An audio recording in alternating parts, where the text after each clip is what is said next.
Bueno, buenas tardes a todos y a todas. Y en primer lugar, muchísimas gracias por la invitación. Gracias a Clístenes, gracias también a Ítaca por habernos acogido en este espacio y gracias a todas vosotros y vosotras por haber venido, ¿no?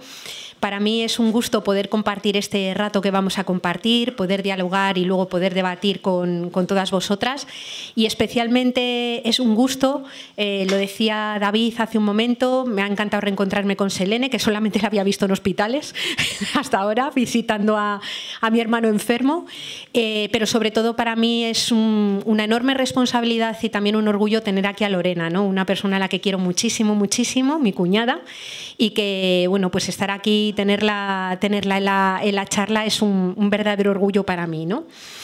Bueno, pues en este rato que vamos a compartir yo he preparado una exposición que de alguna manera explique qué es esto del ecofeminismo, por qué a quienes trabajamos dentro del ámbito del ecofeminismo, que como luego veremos es una corriente de pensamiento que tiene desarrollo dentro del campo académico y teórico, pero también un movimiento social, ¿no?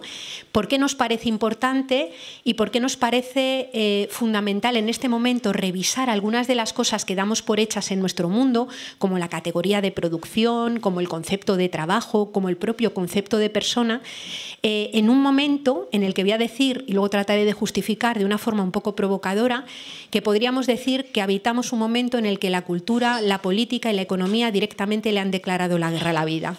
Es decir, un momento en el que la economía y la política hegemónicas, las mayoritarias, se construyen y se desarrollan precisamente en contra de las bases materiales que permite sostener la vida humana, ¿no? Y en este momento de guerra contra la vida nos parece que es fundamental revisar todas esas miradas precisamente para tener criterios, para tener elementos y para poder desarrollar propuestas alternativas que puedan revertir esta situación, ¿no? Vamos a empezar. Yo no voy a invertir mucho rato en contar así de dónde surge el ecofeminismo como corriente, que se puede mirar en cualquier lugar, pero sí que querría dar unas pinceladas, ¿no? El ecofeminismo no es más que un diálogo planteado entre los postulados del movimiento ecologista y los postulados del movimiento feminista, ¿no? Y digo que es un diálogo en plano de igualdad, porque pueden existir perfectamente sociedades sostenibles en algunos pueblos, en otras culturas, de pueblos y organizaciones sociales que viven de forma armónica con su territorio y sus recursos naturales y, sin embargo, en esas sociedades darse unas relaciones absolutamente patriarcales, ¿no? Mientras que, al contrario, sucede lo mismo. Puede haber colectivos que reivindican la igualdad de las mujeres, por ejemplo, en la esfera del trabajo y, sin embargo, no se cuestionan trabajos o formas de producir que van directamente en contra, digamos, del funcionamiento de los ecosistemas. Luego vamos a ir entrando un poquito más en todo esto, ¿no? Básicamente, el ecofeminismo, todos los ecofeminismos, que hay muchísimos matices dentro de ellos, comparten una mirada muy crítica sobre el modelo de pensamiento, sobre el modelo de desarrollo y sobre el actual modelo económico, que luego vamos a tratar de ir desgranando en qué se basan esas críticas, ¿no? Y tienen algunas propuestas que van orientadas fundamentalmente, y lo digo como resumen y luego trataremos de justificarlo, a suplantar o a desbancar a los mercados como epicentro que organiza la sociedad y sustituirlos por sociedades o economías que de alguna manera pongan la vida en el centro. Esto, que suena muy críptico, yo creo que a lo largo de la charla lo vamos a ir desgranando y resulta comprensible y luego podremos debatir sus matices, discrepancias o lo que pueda haber al final, ¿no? Bueno, yo he empezado diciendo de una forma provocadora que estamos viviendo un momento en el que la cultura, la política y la economía hegemónicas le han declarado la guerra a la vida. Y para empezar a desgranar a qué nos referimos cuando decimos guerra a la vida, nos tenemos que preguntar qué es lo que sostiene la vida humana. Es decir, ¿de qué depende estructuralmente? ¿Cuál es la base material última que hace que todas las personas que estamos aquí podamos estar sentadas o de pie, respirando y sabiendo que estamos vivas? Y hay como dos grandes dependencias que tenemos todos los seres humanos que son absolutamente insoslayables e inevitables. La primera es la dependencia de la naturaleza. Somos naturaleza, somos una especie viva. Somos una especie que está inserta en un medio natural y ese medio natural nos proporciona todo, absolutamente todo, lo que necesitamos para sostener la vida. No hay economía posible, no hay sociedad posible que no esté basada en aquellos bienes fondo que proporciona la naturaleza. ¿A qué nos referimos cuando decimos bienes fondo? Pues nos referimos a todo aquello que llamamos no renovable, como son, por ejemplo, los minerales de la corteza terrestre, el cobre, el litio, el platino, o los minerales energéticos, el petróleo, el carbón, el gas natural.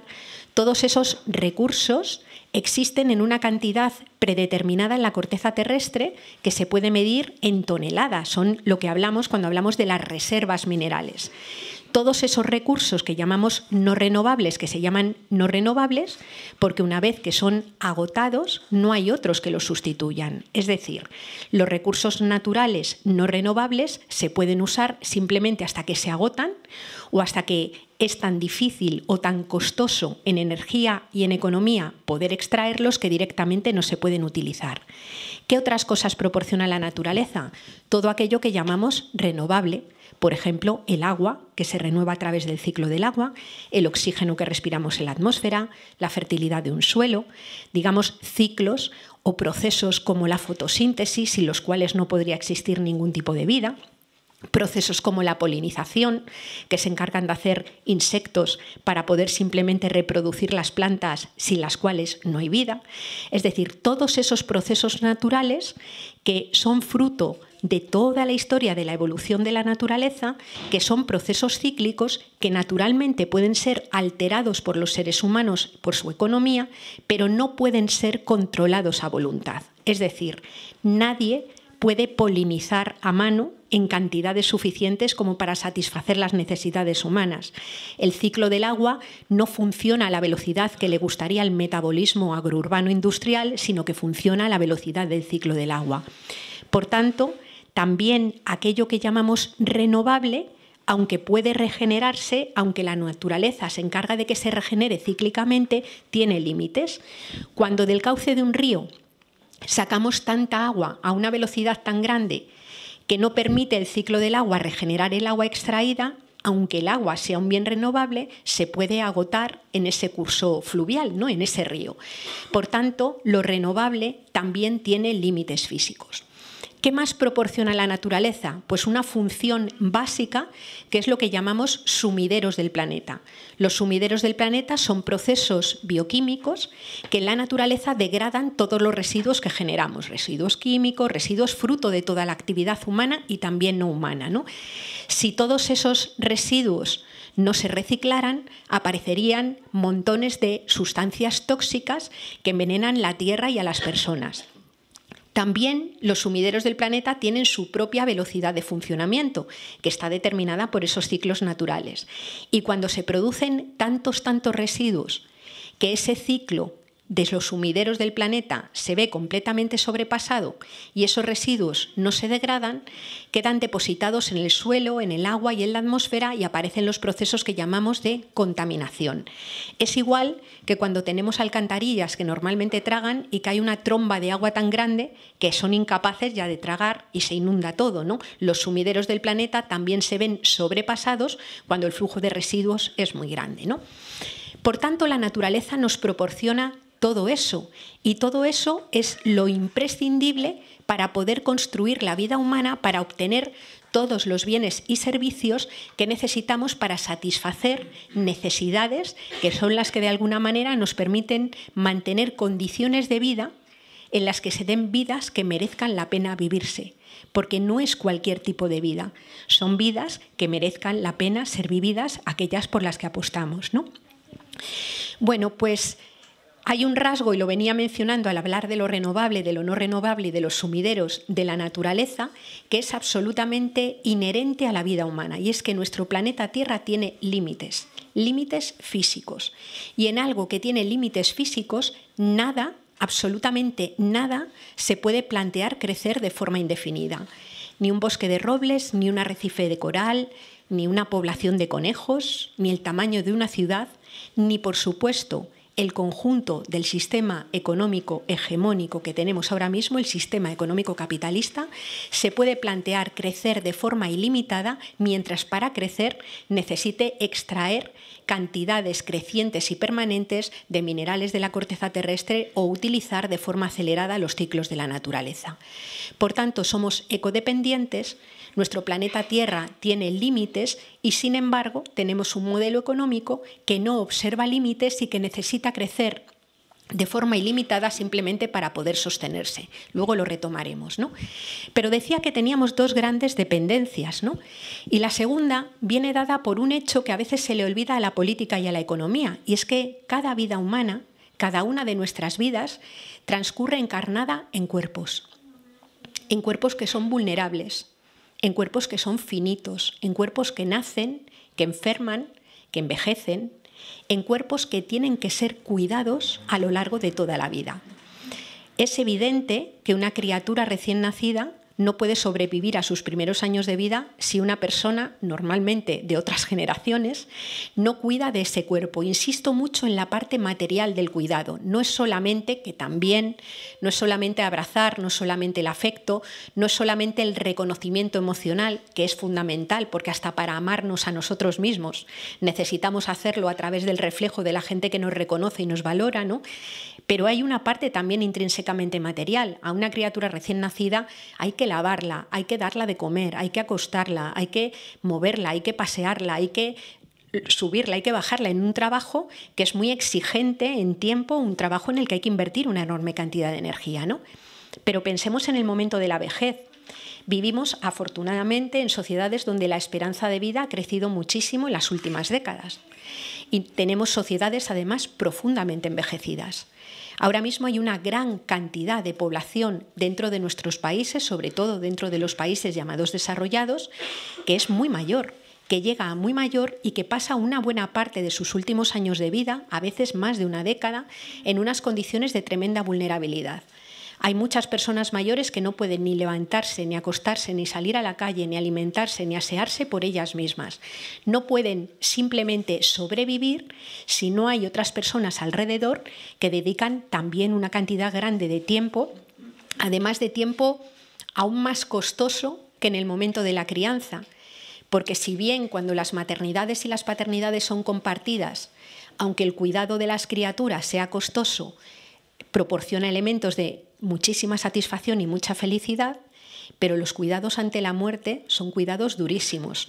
Son cuidados que requieren una ingente cantidad de trabajo físico también. Hay que mover cuerpos, hay que levantarlos, hay que asearlos, hay que hacer esfuerzo físico y un enorme esfuerzo también emocional, porque estamos hablando de muchas personas que pasan sus últimos años de vida con demencias seniles o que pasan sus últimos años de vida con Alzheimer o enfermedades con las que resulta muy costoso emocionalmente poder convivir a diario, ¿no?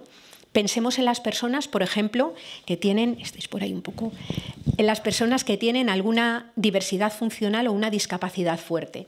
Hay personas que van a necesitar ese acompañamiento a lo largo de toda la vida para poder llevar vidas que merezcan la pena vivirse. O cualquiera de nosotras en un momento de enfermedad.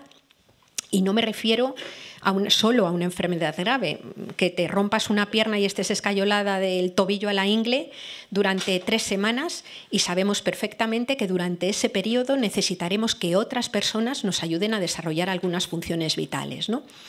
¿Por qué insisto y me centro tanto en esta vulnerabilidad de los cuerpos y en el trabajo de cuidados? Pues porque los seres humanos, uno a uno, no podemos sobrevivir en soledad. Somos una especie que necesita vivir en comunidades y en sociedades, entre otras cosas, para garantizar el insoslayable trabajo de cuidados que hace falta para poder sostener la vida humana, ¿no? En toda la vida, a lo largo de toda la vida, pero sobre todo en algunos momentos del ciclo vital, como la infancia, la vejez, la enfermedad, que son momentos especialmente vulnerables, ¿no? Bueno, pues lo que sucede es que prácticamente en todo el mundo y durante una buena parte de la historia, quienes mayoritariamente han cuidado de los cuerpos vulnerables y finitos han sido y son mujeres. Y han sido y son mujeres en espacios normalmente invisibles a la política e invisibles a la economía, como son los hogares, no, desde mi punto de vista, porque estemos mejor dotadas genéticamente para cuidar de los cuerpos vulnerables. Estamos mejor dotadas genéticamente, y es una obviedad, para gestar y parir. Ese es un universal insoslayable. Pero desde que una criatura nace hasta que muere, hombres y mujeres tenemos las capacidades y tenemos también las obligaciones de cuidar de los cuerpos que tenemos alrededor si queremos que la sociedad pueda mantenerse y pueda reproducirse cotidiana y generacionalmente, ¿no? ¿Por qué mayoritariamente cuidan solo mujeres? Digo mayoritariamente porque hay muchos hombres que también cuidan, ¿no? Pero cuando contrastamos los datos que manejamos, las diferencias son abrumadoras, ¿no? ¿Por qué mayoritariamente mujeres si no estamos, yo insisto, mejor dotadas genéticamente para el cuidado? Porque vivimos en sociedades que luego trataremos de desgranar, que llamamos patriarcales, en donde se establece una determinada división sexual del trabajo que, a través de diferentes procesos simbólicos y también materiales, hacen que hombres y mujeres asuman el mandato de cubrir determinados roles a la hora de funcionar. A los hombres históricamente se les ha asociado el papel de hombre ganador del pan durante una buena parte de la época, y su trabajo estaba fuera del hogar, y a las mujeres ese mandato patriarcal las confiere, digamos, casi en solitario las obligaciones del cuidado de los cuerpos vulnerables, ¿no? ¿Qué mecanismos son los que operan? Pues en muchos casos el simple proceso de socialización. Es decir, somos educadas y educados de tal manera que cuando llegamos a edades adultas, las mujeres interiorizan en mucha mayor medida el sentido del deber de cuidar a sus mayores, comparativamente a lo mejor a hermanos varones que sienten con menos sentimiento de culpa, digamos, el no tener que ocuparse del cuidado de padres o madres, por ejemplo, ¿no? En otros casos también es que somos criadas y somos socializadas en esa especie de convicción de que a las mujeres nos impregna una especie de esencia amorosa que nos llega no sé muy bien de dónde, ¿no? Y que simplemente somos más cariñosas si es que nos encanta cuidar. O sea, que lo hacemos porque es que nos gusta mucho, ¿no? Y tenemos más capacidad para hacerlo porque tenemos una especie de esencia natural que se nos sale el amor y el afecto por todos los poros del cuerpo, ¿no? El pensamiento amoroso, hay muchas filósofas feministas que han trabajado alrededor de la crítica del pensamiento amoroso, que, como todas las cosas, es una especie de construcción también cultural y también social, ¿no? En otros casos nos encontramos también con otro elemento crucial, que es el miedo. Estamos viendo todos los días cómo se han venido incrementando o han venido aflorando los casos de violencias machistas que a veces terminan en el asesinato. Es decir, hay para algunas mujeres su propia casa, el entorno compartido con su propia pareja, y en nombre del amor es el lugar en el que pasan más miedo. Es decir, que el miedo en algunos casos también opera para que funcione ese mandato, digamos, patriarcal, ¿no? Somos, por tanto, ecodependientes y estamos sujetos a los límites físicos del planeta. Somos interdependientes, vivimos en cuerpos vulnerables y finitos que tienen que ser cuidados a lo largo de toda la vida, y esto nos lleva a concluir una especie de convicción o casi de elemento que es insoslayable, y es que cada vida, una a una, por el hecho de haber nacido, no es una certeza. Es decir, la vida no es una certeza simplemente porque hayamos nacido. Esa vida es una posibilidad. Y que esa posibilidad de vida se transforme en una vida cierta depende de que vivamos en sociedades en donde se interactúa con la naturaleza de tal modo que se obtienen los bienes y servicios que necesitamos para estar vivos y vivas, y también vivimos en un marco social en donde se reciben los cuidados necesarios, sobre todo en esos momentos del ciclo vital en el que somos más vulnerables. Sin esa doble relación con la naturaleza y entre las personas no es posible la vida humana. La vida humana no se sostiene sola. hay que sostenerla. Y por eso, desde los enfoques ecofeministas, hablamos de la sostenibilidad de la vida como un proceso deliberado, consciente, social, que tiene que funcionar simplemente para que la vida de las personas se pueda sostener, ¿no?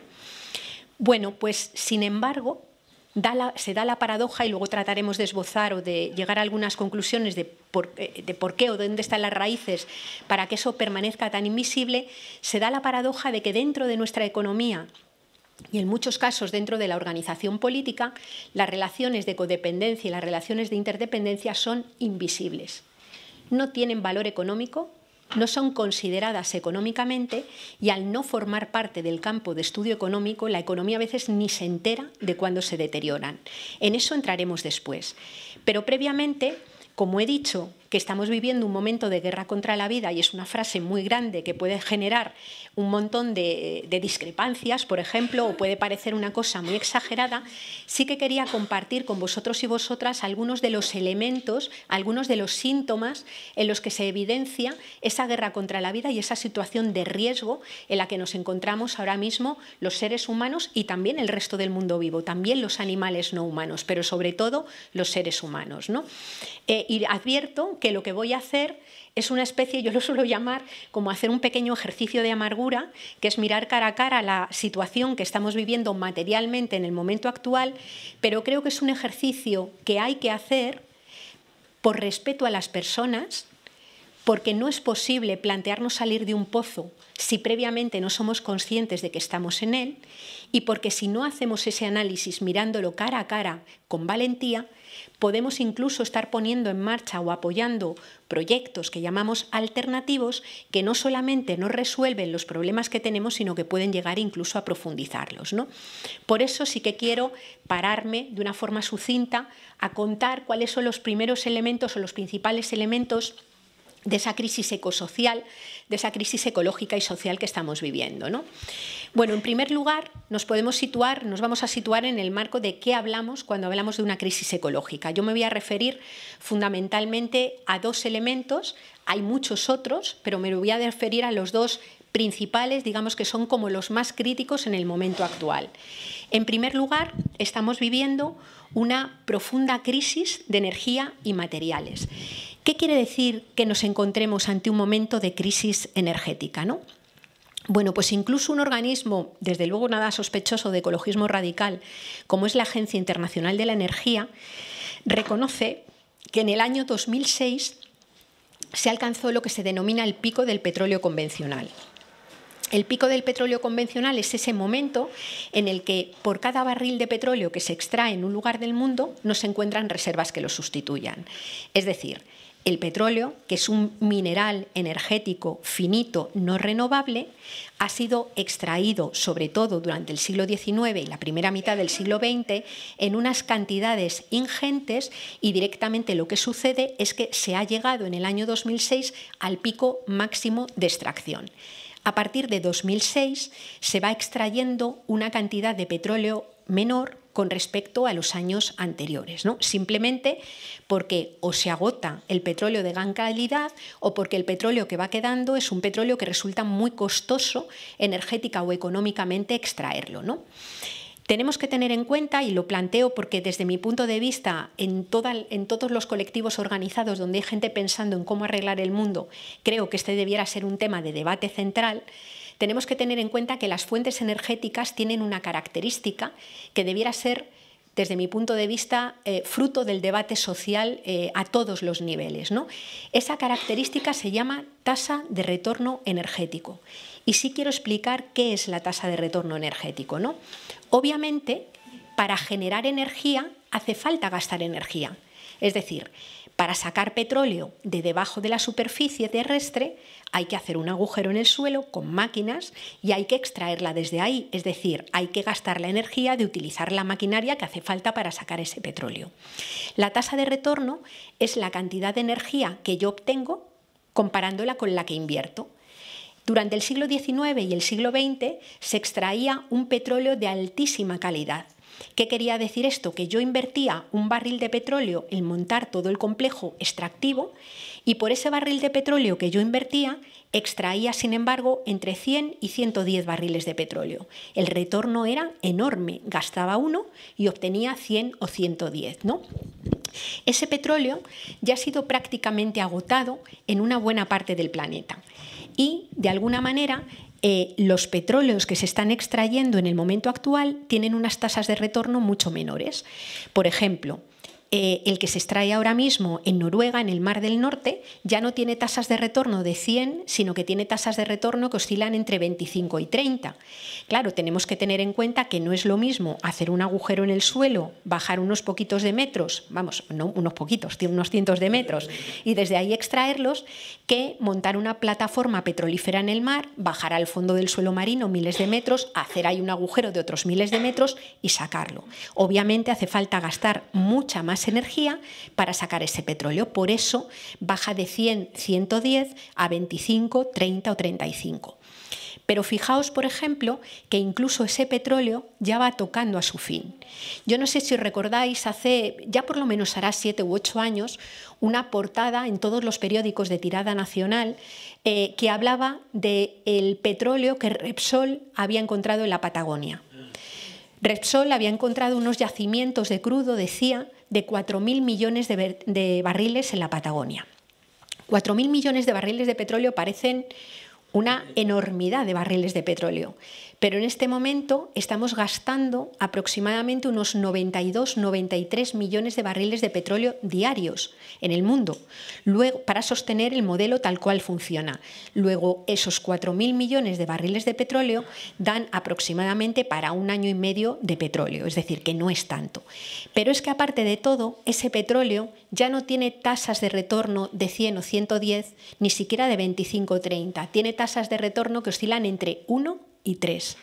Porque ese petróleo, que ya no es petróleo convencional, que es un petróleo que se empieza a extraer porque resulta rentable extraerlo ante el declive del petróleo convencional, es un petróleo que está disperso en gotitas, digamos, por el territorio. Igual que, por ejemplo, aquí dentro de España hay extracción de burbujitas de gas que se quieren extraer con una técnica que es la que se iba a utilizar en Patagonia, que es una técnica llamada fracking o fractura hidráulica.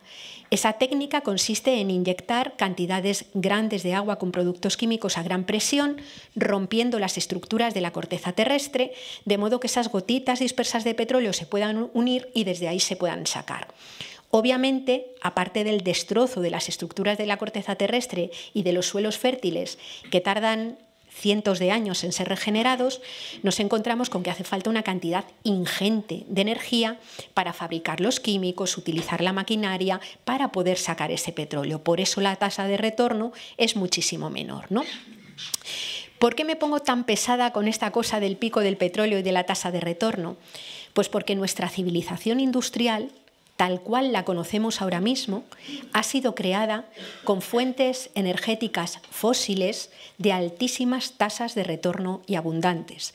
Es decir, lo que ha permitido crear una forma de generar economía, una forma de producir, en la cual las cosas se cultivan en un lugar muy lejano, son trasladadas al punto en el que se comen o nos permite, por ejemplo, en algunos territorios utilizar recursos minerales que ya no los hay aquí, que vienen de muy lejos, es precisamente disponer de fuentes energéticas que tienen esas tasas de retorno. ¿Qué es lo que sucede en nuestro mundo actual? Pues que podríamos decir que en este momento comemos petróleo. Es decir, la producción industrial de alimentos es absolutamente dependiente en este momento de la existencia de energía fósil. Si vamos a un mercado convencional y cogemos una lata de espárragos y miramos la etiqueta, es muy fácil que esos espárragos vengan de China o de América Latina. Si miramos la procedencia, por ejemplo, de la ropa que muchas llevaremos puestas en este momento, es muy fácil que venga de muy lejos. Es decir, una buena parte de los productos que utilizamos para sostener cotidianamente la vida, entre otros, unos tan críticos como son los alimentos, vienen de lugares muy lejanos, ¿no?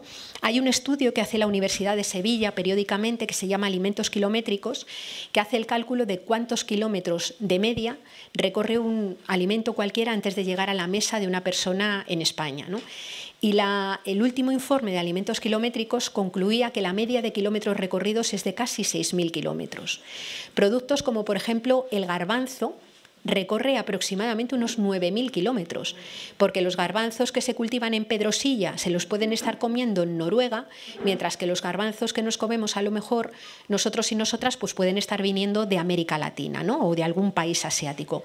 Es decir, es una locura en el sistema de producción industrial de alimentos que hace, por ejemplo, que se cultiven grandes superficies en monocultivo, que son sembradas con avionetas, recogidas con grandes maquinarias, que utilizan enormes cantidades de pesticidas y de productos químicos, fertilizantes, que son productos químicos de síntesis que son derivados del petróleo, ¿no? Pensemos en otro ejemplo, el modelo de vida urbana. Madrid. Fijaos cómo es Madrid. Es un mamotreto de ciudad cuya área de influencia recoge varios municipios alrededor. Todos los días va y viene gente al centro de Madrid a trabajar y a dormir. Y no solamente municipios de la Comunidad de Madrid, sino que todos los días va y viene gente a Madrid, desde Toledo, desde Segovia. Yo tengo un compañero de trabajo que va y viene todos los días desde Valladolid. Eso es posible porque hay todo un sistema de carreteras en donde nos desplazamos con vehículos que funcionan con combustibles fósiles y porque existen a lo mejor trenes de alta velocidad que utilizan energía fundamentalmente generada a partir de carbón en centrales de ciclo combinado donde también interviene el petróleo, ¿no? En una ciudad como Madrid, si nos paramos a pensarlo, prácticamente no se produce nada que sirva para estar vivo. O sea, el alimento, el agua, la ropa, los minerales que utilizamos, la energía, todo, absolutamente todo lo que necesitamos para sostener la vida física viene de fuera. Pero es más, todos los residuos que generamos tienen que ser sacados de la ciudad, también con medios motorizados. No sé si recordáis la huelga de trabajadores y trabajadoras de la limpieza de finales de 2014. O sea, ahí pudimos ver en un ejercicio pedagógico bastante duro lo que sucede en una ciudad como Madrid cuando no se retira cotidianamente la basura de la puerta de la casa todos los días. Es decir, en 3 días yo vi espectáculos, yo vivo en el centro de Madrid, yo tengo un vecino que tiene un perrazo enorme y yo vi al vecino paseando el perro en brazos. Porque claro, si dejaba el perro suelto, intentaba comerse todas las cosas podridas que había por el suelo. Es decir, el hecho físico de ver qué es lo que sucede cuando los residuos, la cantidad ingente de residuos generados no salen de la ciudad, nos permite ver lo dependientes que son los modelos urbanos precisamente de los modelos fósiles y de las energías fósiles.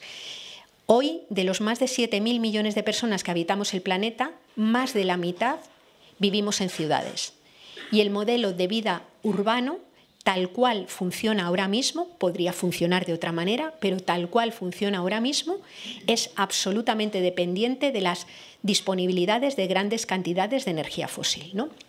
Es decir, que por eso ahí tenemos un problema importante. ¿Qué otras fuentes energéticas podemos utilizar ante el declive de la energía fósil? Bueno, pues podemos hablar de la energía nuclear. Yo no voy a hablar de lo que más solemos hablar las personas del movimiento ecologista, de la energía nuclear, que es la potencial peligrosidad de las instalaciones o que se generen residuos que tienen que ser gestionados durante miles de años. Voy a hablar fundamentalmente de otro factor estructural, y es que la energía nuclear es dependiente de otro recurso no renovable, que es el uranio.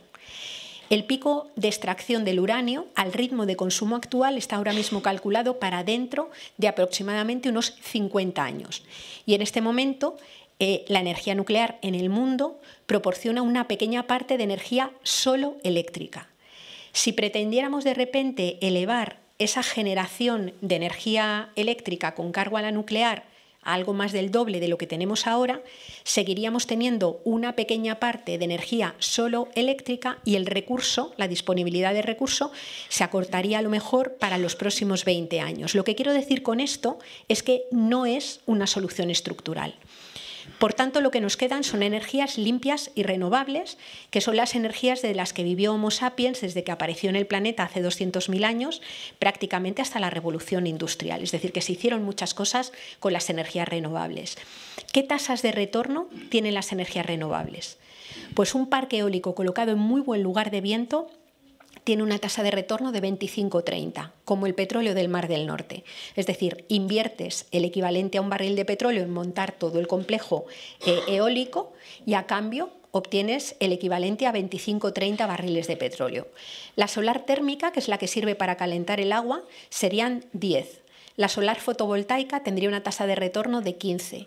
Los mal llamados biocombustibles, en muchos casos verdaderos cultivos energéticos, tienen tasas de retorno según el CIEMAT, los biocombustibles de primera generación, que oscilan entre 0,8, es decir, se pierde más energía de la que se obtiene, y 1,2, que viene a ser lo comido por lo servido.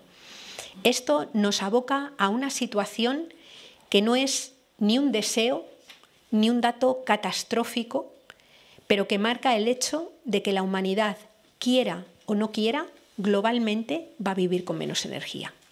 Quiera o no quiera. Y el dato no es lo catastrófico.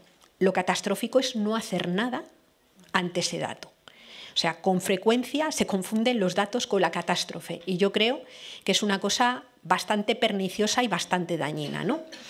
Bueno, decía que la crisis era de energía y materiales. No me voy a extender mucho en el tema de los materiales, pero sí que quiero dejarlo un poco encima de la mesa, porque ahora mismo, cuando hablamos de transición a las renovables o cuando hablamos de transición a la sostenibilidad, no nos preguntamos qué pasa con los minerales.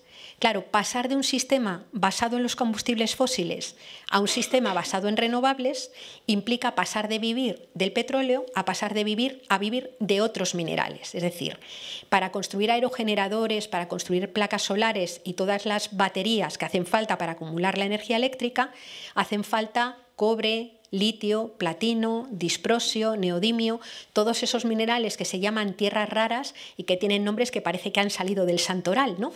Que son unos minerales que existen en cantidades muy pequeñitas y que están dispersos por el territorio, ¿no? Bueno, todos esos minerales que hacen falta para la transición a las renovables son los minerales también que pretenden ser usados para transitar, por ejemplo, todo el modelo de vehículo privado a los coches eléctricos, que también hacen falta esos minerales. Pero son los minerales también que pretenden ser utilizados por la economía digital para la fabricación de componentes microelectrónicos, y son los minerales que pretenden ser utilizados para robotizar la economía. El resultado es que si miramos los datos de reservas minerales y miramos todo lo que se quiere hacer con ellos, las cuentas no dan. Por tanto, debatir sobre los minerales no es una cuestión de expertos, no es una cuestión de ingenieros, sino que es una cuestión que está directamente relacionada con las posibilidades de vivir vidas justas, con las posibilidades de que esas transiciones a las renovables ante el declive de la energía fósil más barata, puede que llegue un momento en que, si los minerales están siendo utilizados para muchas otras cosas, no haya minerales suficientes para garantizar la transición para todas las mayorías sociales, 7.000 millones de personas en este planeta. Por tanto, debatir sobre energía, debatir sobre minerales, no es una cuestión de expertos, es una cuestión que nos afecta directamente, porque mantener las relaciones de codependencia para obtener lo que necesitamos para estar vivo depende completamente de la existencia de esos recursos no renovables que están siendo dilapidados, están siendo especulados y están siendo devorados y destruidos a un ritmo tremendo, ¿no? El segundo conflicto, digamos, ambiental importante que tenemos ahora mismo, que yo no me voy a detener mucho porque ha sido mucho más trabajado, pero sí que quiero mencionar un par de elementos nada más sobre él, es el cambio climático, ¿no? El cambio climático es básicamente, es decir, fruto precisamente de haber quemado tantísimas energías fósiles en muy escaso periodo de tiempo, se ha alterado la composición de la atmósfera en cuanto a los gases de efecto invernadero. Y esto ha supuesto que el sol que llega a la corteza terrestre se ha atraído en mayor cantidad y haya supuesto un calentamiento global, que no significa que haga ya más calor en todos los sitios, sino que directamente se altera el cuerpo, ¿no? Yo suelo poner bastante el ejemplo de la fiebre cuando hablamos del calentamiento global. Cuando pasamos de tener 36 grados y medio a tener 38 grados y medio, la diferencia que tenemos es solamente de 2 grados. Parecería una diferencia pequeña. Sin embargo, mantener la fiebre durante mucho rato, pues altera la composición de las proteínas del cuerpo, Tenemos momentos en los que sudamos y momentos en los que tenemos un frío espantoso, es decir, se altera, por así decir, el equilibrio de todo el cuerpo y es importante revertir la fiebre porque manteniéndola durante mucho tiempo el cuerpo enferma y se deteriora. Lo mismo ha sucedido con el calentamiento global. ¿En qué se materializa ese calentamiento? Pues en un cambio de las reglas del juego que organizan todo lo vivo. Es decir, la naturaleza, la biosfera, que es un proceso alucinante, o sea, es para maravillarse de cómo la evolución ha llegado a generar este sistema tan complejo del que formamos parte, ¿no? Pues la naturaleza se autoorganiza y no ha sido lo mismo cómo funcionaba la naturaleza hace 2 millones de años que el modo en el que funciona ahora. Y si nuestra especie se ha extendido ahora, es porque nuestra especie está adaptada a esta temperatura media global, a esta composición de la atmósfera y a la existencia de todo un repertorio de animales, de plantas y de microorganismos sin los cuales nosotros y nosotras no podríamos vivir.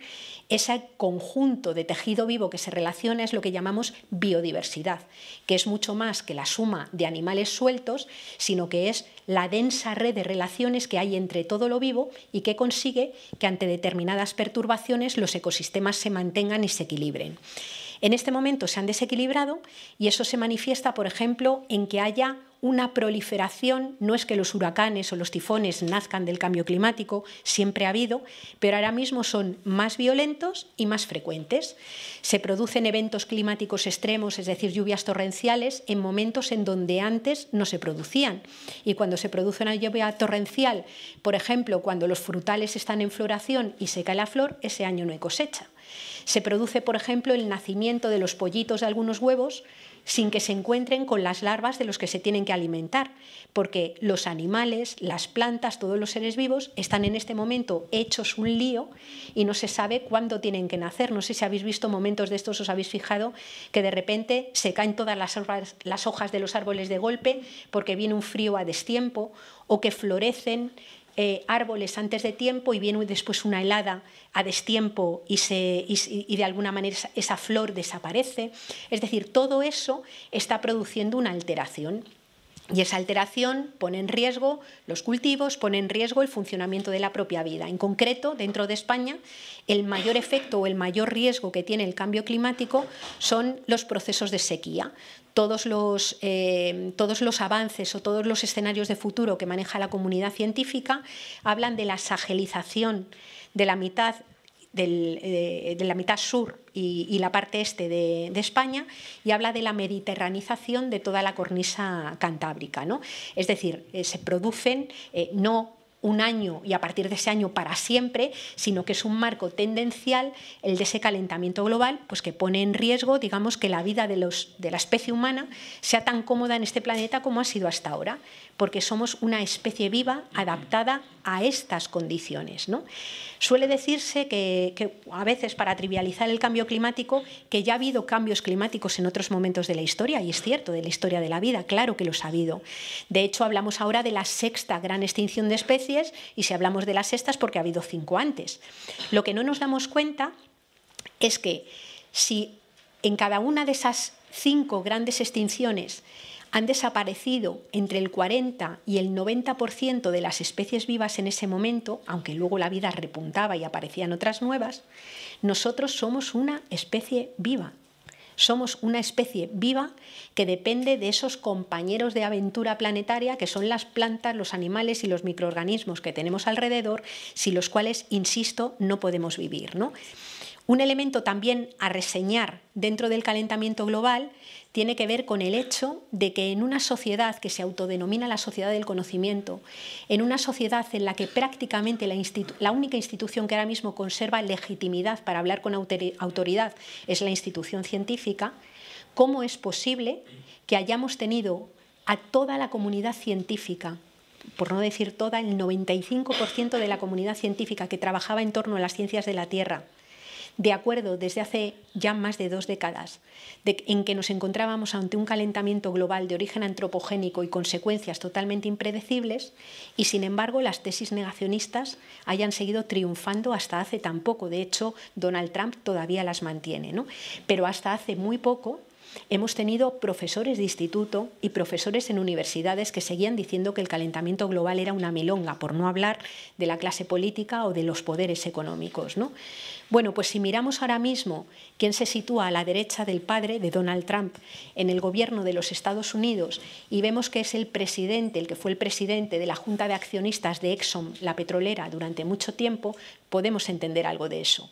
Exxon acaba de desclasificar las actas de sus reuniones de juntas de accionista que van desde los años 50 hasta los años 80 prácticamente, y lo que reflejan esas actas es que ya se sabía que había un calentamiento global de origen antropogénico, y las decisiones que fue tomando la petrolera, la empresa energética, fue la de más bien invertir dinero en medios de comunicación e invertir dinero en la formación de lobbies pseudocientíficos que de alguna manera sembraran la duda o crearan la incertidumbre a la hora del cambio climático. Es fundamental esto tenerlo en cuenta, porque hace 30 años se hubieran podido revertir la mayor parte de los efectos del cambio climático dejando de quemar petróleo.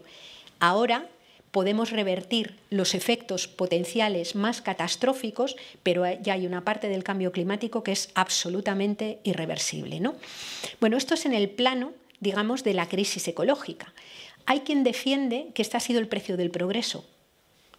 Hay quien dice que haber conseguido crear una vida que progresa ha tenido mucho que ver, de alguna manera, con el hecho de haber sacrificado, digamos, la relación con la naturaleza. Y a eso también hay que ponerle una lupa y hay que mirarlo con un poco de foco, ¿no? El nacimiento de la civilización industrial y el nacimiento del modelo de desarrollo capitalista industrial que tenemos en el momento actual se hizo ya desde el principio generando unas inmensas desigualdades.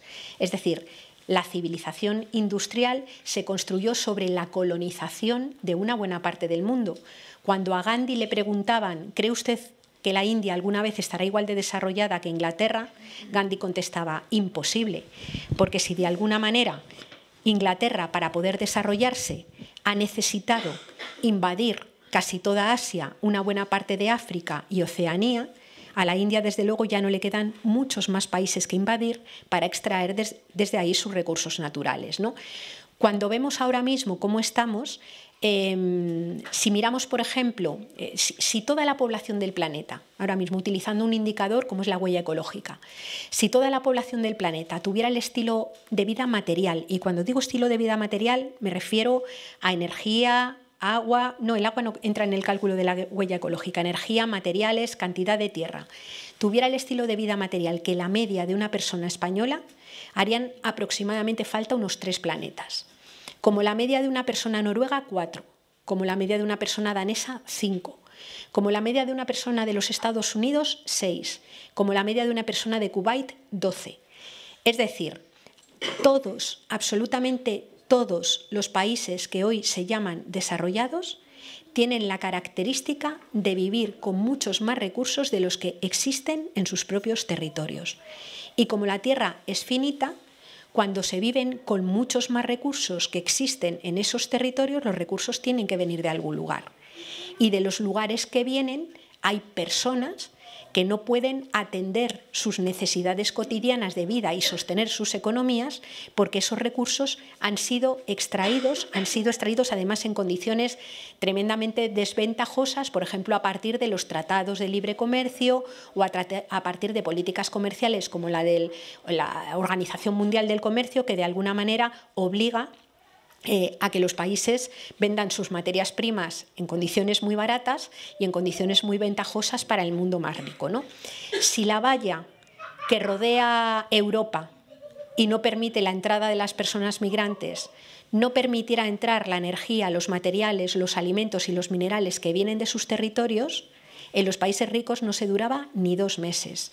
Incluso una producción tan españolísima como es la del embutido ibérico hoy es bastante dependiente del grano que viene exportado o que ha sido cultivado a lo mejor en América Latina o en algunas zonas de Indonesia, porque salvo pequeños sectores productivos de ganadería ibérica muy selectos y muy ahora mismo al ganado ibérico las bellotas se las enseñan así los últimos días de su vida, pero se alimentan fundamentalmente a base de pienso, fundamentalmente soja que viene exportada. Es decir, que el modelo es extremadamente desigual, no solamente en rentas, sino también en recursos naturales, ¿no?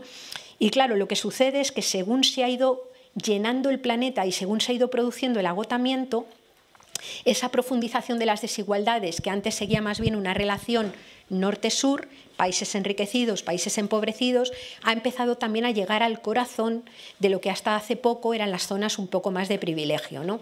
Así estamos viendo, por ejemplo, que dentro de la propia Unión Europea se produce una polarización y hay un centro rico, que pueden ser Alemania o Francia, y se está produciendo un proceso que algunos politólogos llaman de sudamericanización del sur de Europa, viendo como países como España, Italia, Grecia, Irlanda o Portugal empiezan a quedarse atrás, digamos, en el proceso de desarrollo, y empezamos a ver cómo las desigualdades también se agrandan aquí, ¿no? Habiendo pues millones de personas en situación de exclusión, habiendo masas de personas desempleadas que van teniendo picos, suben o bajan, a veces simplemente porque se deterioran las condiciones laborales de una forma importante y se reparte el empleo precario y parece que hay menos desempleo, ¿no? Pero también con la generación de masas enormes de trabajadores y trabajadoras pobres, es decir, personas que trabajan pero que sus propias condiciones laborales y las formas en las que trabajan no les permiten salir de la pobreza, ¿no? Es decir, como si el trabajo, que ha sido la condición básica de existencia y de garantía de mantenimiento de vidas en condiciones decentes, estuviera dejando, en muchos casos, de cumplir ese papel social que tiene, que es librarte de la pobreza y de la exclusión. Es decir, que se profundizan también las desigualdades, ¿no? Y eso, si hacemos una lectura en términos de género, vemos que se produce también de una forma intensa, ¿no? Cuando hay una crisis económica y se recortan becas de comedor, se recortan escuelas infantiles, se recortan una ley de dependencia que ya de por sí es bastante raquítica, o, por ejemplo, desahucian a personas de sus casas porque no las pueden pagar, ¿quién atiende todo eso que no se puede dejar de hacer? Porque las criaturas tienen que seguir comiendo en algún lugar, porque las criaturas pequeñas, si no están en una escuela infantil, tienen que estar con una persona adulta, y porque normalmente las personas desahuciadas de su casa tienen que ir a vivir a otro lugar, ¿no? ¿Quién se ocupa de eso? Son las familias. Son mayoritariamente las familias quienes están actuando como de colchón, como de amortiguador de los peores efectos de la crisis. Y dentro de las familias son mayoritariamente las mujeres quienes están cargando con una parte de esa cantidad extra de trabajo de cuidados que se produce cuando se dejan de cubrir determinadas cosas con recursos públicos, ¿no? Y esto no lo digo yo, esto lo dicen los datos. La encuesta de uso del tiempo muestra cómo en los momentos de crisis las cantidades de tiempo de trabajo que las mujeres invierten en el ámbito doméstico crecen de una manera significativa, ¿no? Se da la paradoja de que, por ejemplo, la encuesta de uso del tiempo que se hizo antes de la explosión de la burbuja inmobiliaria de 2007, cuando la comparabas con la que se hizo en 2010, cuando había aumentado estábamos en plena crisis, había aumentado el desempleo y sobre todo el desempleo masculino, ¿no? Lo que mostraba era que en los hogares donde ahora el marido estaba desempleado y en la encuesta anterior estaba empleado, las mujeres con el marido desempleado en casa tenían más tiempo de trabajo doméstico. Mostraba la encuesta que en aquellos hogares monomarentales, es decir, en aquellos hogares donde una madre vive sola con sus criaturas, esa mujer invertía menos horas de trabajo doméstico que cuando convivía con la pareja. Estoy hablando de medias, estoy hablando de datos. Es decir, que hay muchos hombres que no lo hacen, pero de alguna manera es así. Es decir, pareciera que en algunos casos, cuando el hombre se queda parado, es que se queda parado del todo, ¿no? Y básicamente hay que asumir. Ojo, esto lo podemos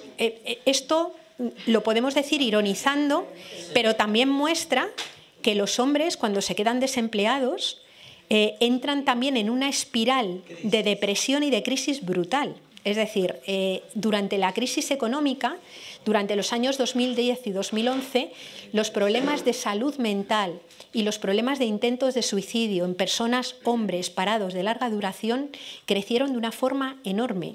Porque si el patriarcado asigna un mandato de género a las mujeres de cuidar, a los hombres los llama fracasados cuando no pueden cubrir el papel que les ha dicho la sociedad que tiene que cubrir, ¿no? Y en una situación en la que es el propio marco social y la propia economía quien expulsa, lo que hace es culpabilizar individualmente a las personas que no pueden encontrar empleo, a las personas que no pueden encontrar un salario, siendo el salario la única forma de acceso a la renta que tenemos aquí, ¿no? Es decir, en la Comunidad de Madrid ahora mismo hay gente sacando a los abuelos de las residencias porque se necesita la pensión del mayor en la economía doméstica. Pero a ese mayor hay que cuidarle. A ese mayor se le empieza a cuidar dentro de la casa. Y dentro de las casas, que son verdaderos polvorines de precariedad, donde hay una situación económica compleja, cuando empieza a caer más trabajo de cuidado durísimo, lo que se producen son unas tensiones tremendas y deja de satisfacerse el derecho de cada persona a ser cuidada. Es decir, entramos entonces en una profundización de lo que el feminismo ha denominado la crisis de los cuidados, que es ese momento en el que empieza a ser tremendamente difícil garantizar el derecho a ser cuidado de cada persona, ¿no? Y donde pues empiezan a crecer los discursos que hablan de que las mujeres donde están mejor es cuidando en casa, que como tu mamá no te cuida nadie, es decir, este tipo de discursos que están ahí presentes, ¿no? Bueno, esta es la realidad material que tenemos y parece importante preguntarnos, es decir, ¿cómo hemos podido llegar aquí? O qué es lo que de alguna manera ha hecho que nos encontremos en esta situación de dificultad real que necesitamos afrontar además con urgencia. Con urgencia hablo sobre todo si hablamos en el plano de la crisis ecológica, porque no queda mucho tiempo para seguir equivocándonos, ¿no? Y aquí nos tenemos que remontar, y yo diría, desde las ecofeministas, lo que planteamos es que de alguna manera la sociedad occidental tiene una especie de pecado original que lastra desde el principio, digamos, toda su trayectoria, ¿no? ¿Cuál es el pecado original de la sociedad occidental? La sociedad occidental es prácticamente la única sociedad en el mundo que ha establecido una profunda división entre los seres humanos y el resto del mundo vivo, como si los seres humanos fueran algo radicalmente diferente de la naturaleza, ¿no? Acordaos de cuando estudiábamos a Platón. Platón decía que una cosa era el mundo de las cosas y otra cosa era el mundo de las ideas. Platón llamaba el mundo de las cosas a la naturaleza y a los cuerpos, a aquello que moría, se corrompía y no duraba, mientras que hablaba del mundo de las ideas para dedicarse o para referirse a lo que era nombrado, al pensamiento que era lo eterno y que era lo inmutable, ¿no? Esto que parece filosofía toma carta y cuerpo de naturaleza política muy pronto, y nos remontamos ahora a cómo funcionaba la polis griega. La polis ateniense, que es la cuna de la democracia, pues si nos vamos al momento de mayor apogeo de la democracia ateniense, vemos que en su momento más brillante había aproximadamente unos 34.000 ciudadanos hombres que iban al ágora, debatían sobre la vida en común y tomaban decisiones en torno al interés general. Pero en Atenas en aquel momento había también 170.000 esclavos y esclavas que no eran ciudadanas, que no debatían sobre la vida en común ni tomaban decisiones, que su misión era fundamentalmente cultivar, pescar y de alguna manera tejer la ropa o construir incluso los edificios donde se deliberaba sobre la vida en común. Es decir, su función era mantener las relaciones de codependencia con la naturaleza para obtener lo que se necesitaba. Ellas no tenían categoría de ciudadanía. Pero en Atenas democrática, también, además de 34.000 ciudadanos y 170.000 esclavos y esclavas, había aproximadamente 34.000 esposas de ciudadanos, que tampoco eran ciudadanas, tampoco debatían, tampoco iban al ágora ni tomaban decisiones sobre la vida en común. ¿Qué hacían ellas? Eran las reinas del espacio doméstico, parían hijos e hijas de ciudadanos y se ocupaban de que el entorno doméstico funcionara de forma razonable, ¿no? ¿Por qué planteo este asunto? Porque ya el sujeto político que se conforma en la democracia ateniense es un sujeto político que debate y decide sobre la vida en común sin conocer, ni ocuparse, ni considerar las relaciones de codependencia, el cultivo de la tierra o la pesca que hacían esclavos y esclavas, y sin tener que ocuparse del cuidado de nadie de los que nacían de ellos, de nadie de los que habían llegado antes, incluso desatendiendo el cuidado de su propio cuerpo, porque había quien se ocupaba de su ropa, de su alimentación, de su comida, ¿no? El sujeto político es un sujeto que nace ya en aquel momento desarraigado de la tierra y descorporeizado. Es un sujeto que concibe la política y concibe el interés general sin tener que ocuparse de ninguna de esas relaciones que son obligatorias simplemente por el hecho de ser especie, ¿no? Claro, muy pocas personas pueden vivir como si no tuvieran cuerpo y como si no vivieran de la tierra.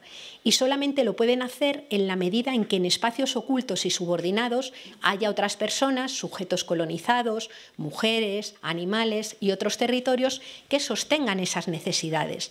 Pero el problema que tenemos es que a partir de ahí la economía y la política se han configurado como si ese fuera el sujeto universal, como si ese fueran todos. Y se legitima y se mantiene toda esa carga de trabajo oculta que es necesaria para sostener ese modelo.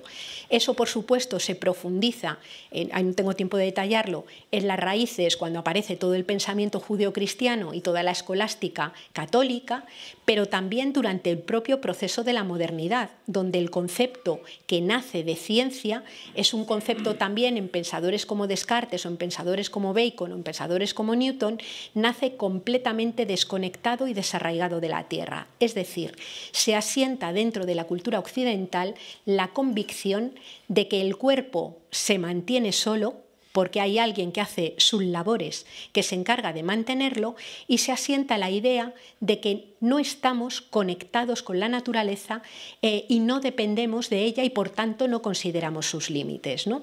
Eso ha marcado completamente, digamos, la construcción de la economía neoclásica, del paradigma neoclásico de la economía, que es la teoría económica que es hoy hegemónica, ¿no? ¿Qué es lo que ha hecho o qué ha defendido, qué defiende esta economía?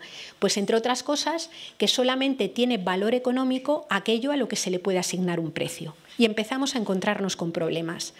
Porque si solamente tiene valor económico y forma parte de la economía aquello a lo que se le puede poner un precio, ¿cuánto vale la polinización? ¿Cuánto vale la capa de ozono, el ciclo del agua? ¿Cuánto vale una vejez que merezca la pena vivirse? Todos esos procesos no tienen precio. Y como no tienen precio, aunque a veces la propia economía intenta asignárselo, como no tienen precio, de alguna manera dejan de ser considerados valor económico y no son mirados. Por eso la economía sostiene que se puede crecer indefinidamente y se le olvida que la naturaleza tiene límites físicos. ¿Qué es lo que hace la economía cuando topa con los límites físicos? Pues directamente a expulsar a gente. Es decir, en el momento, si tenemos un techo ecológico que no hubiéramos debido superar y está completamente superado, y un suelo mínimo de necesidades que hay que atender, cuando las necesidades de algunos ocupan mucho más material, mucha más energía de lo que les corresponde, directamente ese techo ecológico se acorta y lo que sucede es que mucha gente quede fuera. La mal llamada crisis de refugiados expresa muy bien ahora mismo esto. Cuando vemos los lugares donde ahora mismo hay conflictos bélicos de los que están saliendo personas migradas que intentan llegar, entre otros sitios, a Europa, nos encontramos lugares como Siria, donde en la raíz del conflicto bélico que hay está la apropiación de los recursos energéticos, está el petróleo, pero está también la pérdida de hábitat que ha venido desencadenada por un proceso de sequía agudizada por el cambio climático que hace que las personas ya no puedan cultivar. Esas personas salen del país. La mayoría se queda en los países de alrededor. Unas pocas intentan llegar a Europa y allí se encuentran los campos de refugiados que no les y las vallas que no les permiten entrar. Pero es que esas vallas se siguen abriendo y cerrando todos los días para que entren la energía que viene de sus propios países. Eso, y voy a ser otra vez muy provocadora, se llama conceptualmente fascismo. Boaventura de Sousa Santos lo denomina fascismo territorial.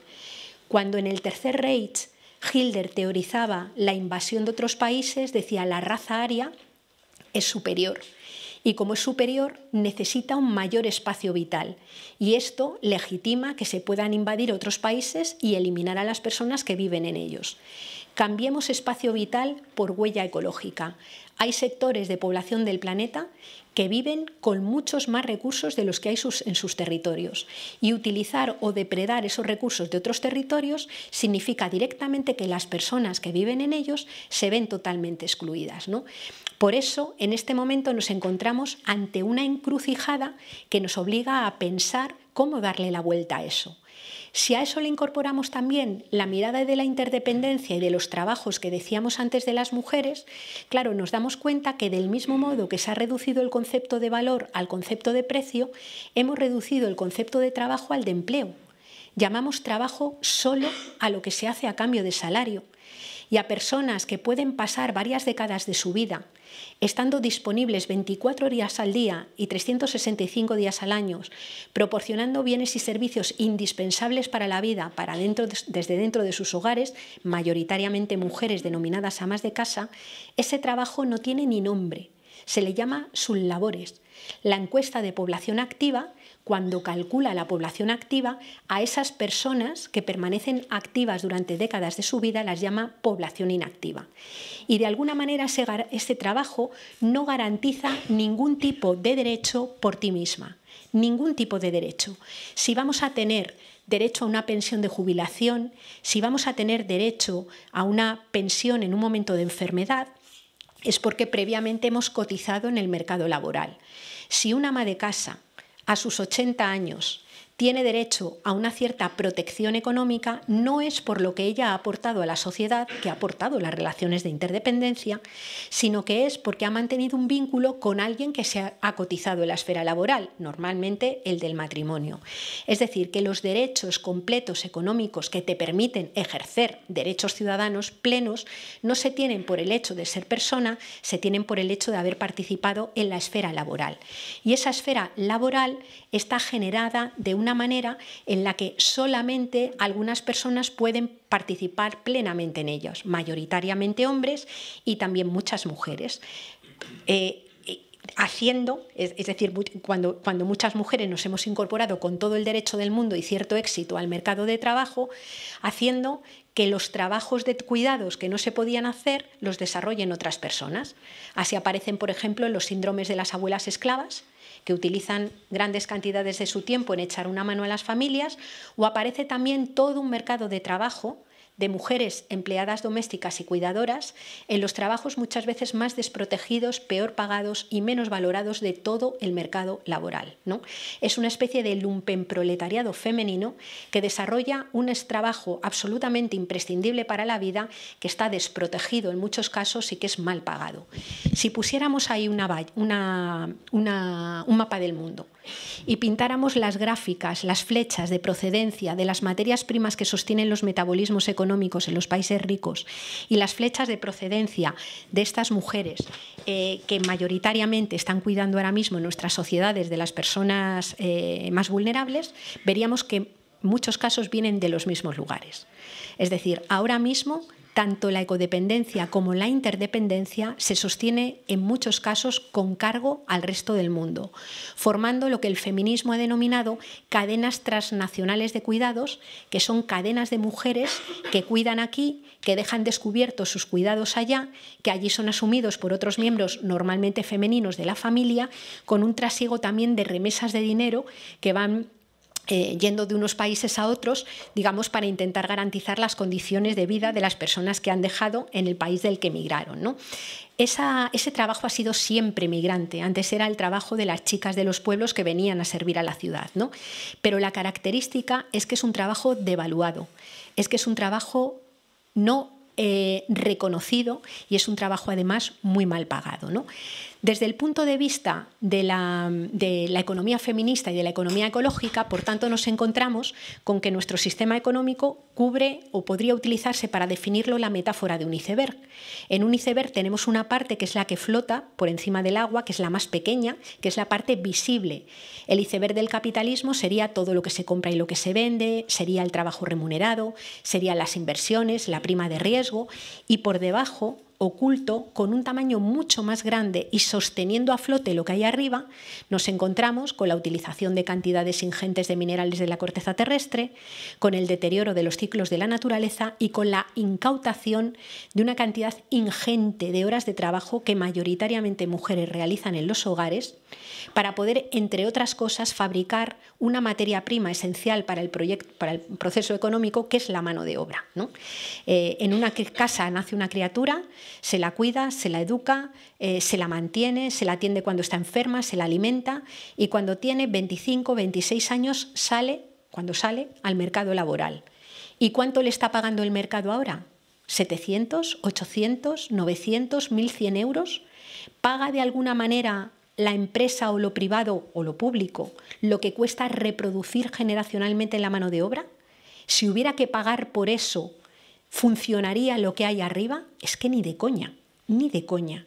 Por tanto, nos encontramos con que la producción en términos capitalistas solamente es viable si como precondición hay una producción de vida que se realiza en la naturaleza y que se realiza en marcos que no son visibles dentro de la política, como son, entre otros, los de los hogares, ¿no? Por eso, desde un punto de vista ecofeminista, lo que nos planteamos es la necesidad, para revertir este modelo en guerra contra la vida, de poner un poco de cordura en el proceso económico y político. Y a ese proceso de cordura le llamamos desbancar a los mercados como epicentro y colocar en el centro la vida. Eso pasa por asumir como 4 ejes fundamentales. El primero es asumir el decrecimiento de la esfera material de la economía. Y hablo del uso de materiales y energía. Y digo asumirlo porque no es una opción ecologista, es simplemente un dato. Y es absurdo rebelarse contra los datos. Y solamente hay 2 formas de asumir ese decrecimiento de la esfera material de la economía.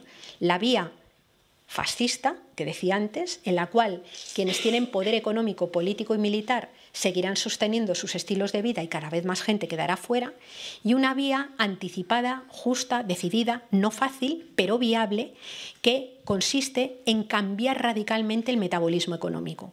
Aquí la buena noticia es que hay mucha propuesta generada, no conocida, pero generada, para transitar en el modelo energético, para transitar en la producción de alimentos hacia modelos, digamos, agroecológicos, para de alguna manera cambiar radicalmente el modelo de transporte, para pensar qué necesidades hay que satisfacer para todos y todas, qué es entonces lo que hace falta producir y, por último, cuáles son los trabajos socialmente necesarios, porque no todos los trabajos son socialmente necesarios, aunque quede fatal decirlo cuando hay paro. Hay trabajos que son socialmente indeseables, aunque sean muy deseables las personas que los desempeñan y haya que pensar en transiciones justas. Pero hay otros muchos trabajos, los que tienen que ver con la producción de alimentos que no envenenen ni a la tierra ni a las personas, lo que tienen que ver con modelos de transporte alternativos, lo que tiene que ver con la rehabilitación energética de edificios, con otro modelo radicalmente diferente de urbanismo, lo que tiene que ver con los trabajos de cuidados, que son una ingente cantidad de trabajo que se podría desarrollar y poner en marcha. Si hay viabilidad económica para poder hacerlo, ¿dónde nos encontramos el escollo? Y aquí vamos al segundo elemento. El escollo nos lo encontramos en la disputa de la hegemonía política. Y no estoy hablando, cuando hablo de disputa de la hegemonía política, en ver quién llega a las instituciones, que ojo, a mí no me da igual quién gobierne. Pero disputar la hegemonía política significa que haya gente organizada que quiera y desee estos cambios. Gente organizada que sea consciente de cuál es la crisis que afrontamos y que de alguna manera esté dispuesta a organizarse para presionar, exigir y, digamos, de alguna manera alentar que se produzcan estos cambios. Ese es un requisito imprescindible que nos lleva a una tercera disputa, que es la disputa de la hegemonía cultural. El éxito de este modelo no ha sido adueñarse del poder político, del poder económico. El éxito de este modelo ha sido adueñarse de cómo pensamos. Haber generado una noción de bienestar que es tremendamente funcional a un modelo que produce bienes y servicios a escala ilimitada y sin fin. Es haber asentado una idea de libertad en la que la libertad parece que es hacer lo que queramos o cumplir cualquier deseo, haya recursos o no haya para hacerlo. Es haber alentado una especie de noción de progreso en el que parece que el progreso es superar cualquier tipo de límite físico en la Tierra, vivir cada vez más individualizados o no depender absolutamente de nadie, como si eso fuera posible. En esa disputa de la hegemonía cultural es donde nos jugamos mucho. Y tenemos mucho que jugarnos también en la construcción de comunidad. Es decir, donde nos vamos a jugar una buena parte del futuro decente para todas y todas, para todos y todas, es en la capacidad de reinventar lo colectivo, en la capacidad de hacer cosas juntas, ¿no? Por eso son tan importantes los espacios en donde se comparte y se colectiviza, porque es mucho más fácil afrontar las dificultades cuando las haces con otros y otras. Por eso es importante espacios como Clístenes, donde la gente se reúne para debatir y aprender. Por eso es importante Ecologistas en Acción, por eso es importante Ítaca, por eso es importante los colectivos de familias, por ejemplo, que se organizan en un AMPA. Por eso son importantes los sindicatos, cualquier lugar en donde la gente se junte para intentar entender lo que está pasando y transformarlo. No son tiempos para estar solos ni solas, ¿no? Porque solos y solas la cuestión nos agobia más, ¿no? Y el cuarto elemento tiene que ver con el radical reparto de la riqueza y de las obligaciones, ¿no? Si el planeta tiene límites físicos, la única forma de poder caminar a la justicia es que aquello que existe sea accesible de una forma más o menos equitativa para las mayorías sociales, ¿no? Por eso, cuando a veces se habla de luchar contra la pobreza como si la pobreza fuera una especie de ente ahí marciano al que hay que derrotar, cuando hablamos de luchar contra la pobreza en un mundo físico limitado, estamos hablando de luchar contra la excesiva riqueza. Y ese es un elemento clave. Hay personas que acumulan mucho más de lo material de lo que le corresponde. Nosotros y nosotras desde los movimientos sociales hablamos de la autosimplicidad voluntaria, que molaría mucho, pero hay muchas personas que voluntariamente no quieren vivir con más simplicidad y normalmente son las que acumulan mucho más de lo que les corresponden. Por eso nos encontramos ante un conflicto y suena muy bruto decirlo, pero cuando hay gente que acumula riqueza obscenamente y hay otras personas que no tienen nada, socialmente, pacíficamente, tenemos que ver cómo le quitamos lo que le sobra a quien le sobra para que otros puedan simplemente tener, ¿no? Y es una cuestión que no será legal, pero a mí por lo menos me parece que es absolutamente legítima, ¿no? Quiero terminar compartiendo con vosotros y vosotras un artículo que leí una vez, una cosa que leí una vez que a mí me encantó y la he compartido muchísimo, ¿no? Es en un artículo Enric Telló, profesor, un historiador ambiental de la Universidad de Barcelona, y Cristina Carrasco, una economista feminista también de la Universidad de Barcelona, escribieron juntos una especie de relectura sobre el primer artículo de la Declaración de los Derechos Humanos, ¿no? Y yo cuando lo leí me removió muchísimo y les pedí permiso para hacerle algunos añadidos, ¿no? que me parecían que les faltaba. Ellos me lo dieron y les pareció bien y era lo que quería concluir compartiéndolo, ¿no? El primer artículo de la Declaración de los Derechos Humanos en 1948 dice algo parecido a esto.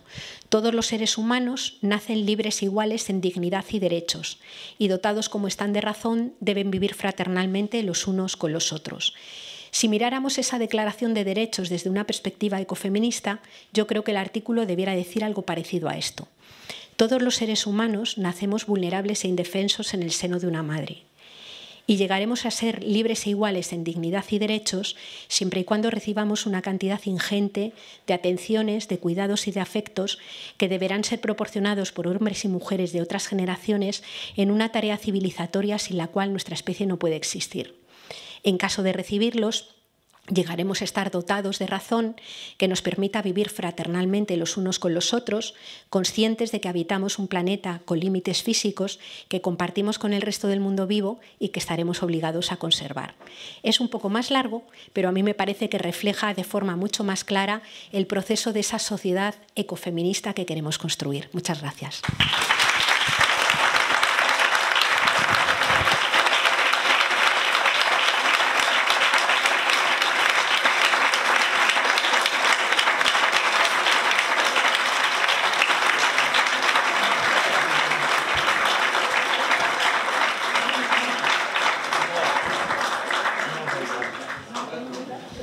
Turno de preguntas. El que quiera preguntar, que levante la mano. Bueno, yo tengo mano. Empiece otro, empiece otro. No, adelante, es broma. Bien. Realmente lo que me has... Yo tengo 78 años y... No fastidies. Que sí, que me voy a mi casa y dejo de que todo, los demás resuelvan todo, pero yo saqué en conclusión que faltaba hablar de la religión. De la religión de los griegos, de los que nos han machacado desde que empezó el hombre a escribir mientras la mujer paría. Primero, la religión. Y otra que para mí es esencial es la educación, desde el día que nace hacia el bien común de la sociedad, de todos los integrantes. ¿Cómo lo ves tú en eso, no? Vale, no sé. ¿Tú respondes una por una o tomas nota? Mejor varias, tomo nota porque si no con lo que yo me enrollo, que ya me enrollo bastante, me como todo el tiempo. Y después había otro. Si tienes buena voz, Sí. se oye bien. Existe una falacia muy extendida entre los científicos y ingenieros y gente, digamos, que sí que cree en el cambio climático, sí que cree No sé qué es esto. que los recursos son escasos, pero que hay un Dios salvador, que es la tecnología. Yo creo que no, pero me gustaría que opinaras. Ay, allá arriba, mira. Adelante, de arriba. Desde el gallinero. Mira hasta dónde. Pasar el micro y nos suba por la calle. Sí. Dilo Se fuerte. oye, que hable con la energía. Con energía. ¿Que no tienes preguntas? Perdón, Rubén, creo que tú has levantado la mano. Luego Rubén, no sé si alguien más, Pablo. Yo tengo una pregunta de arriba. Bueno, venga. Has comentado que el cambio climático es sobre todo debido a la quema de combustibles fósiles, pero yo había oído comentar recientemente que se ve que es más importante el efecto, por ejemplo, de la ganadería extensiva. Apuntada. Intensiva. Sí. Adelante.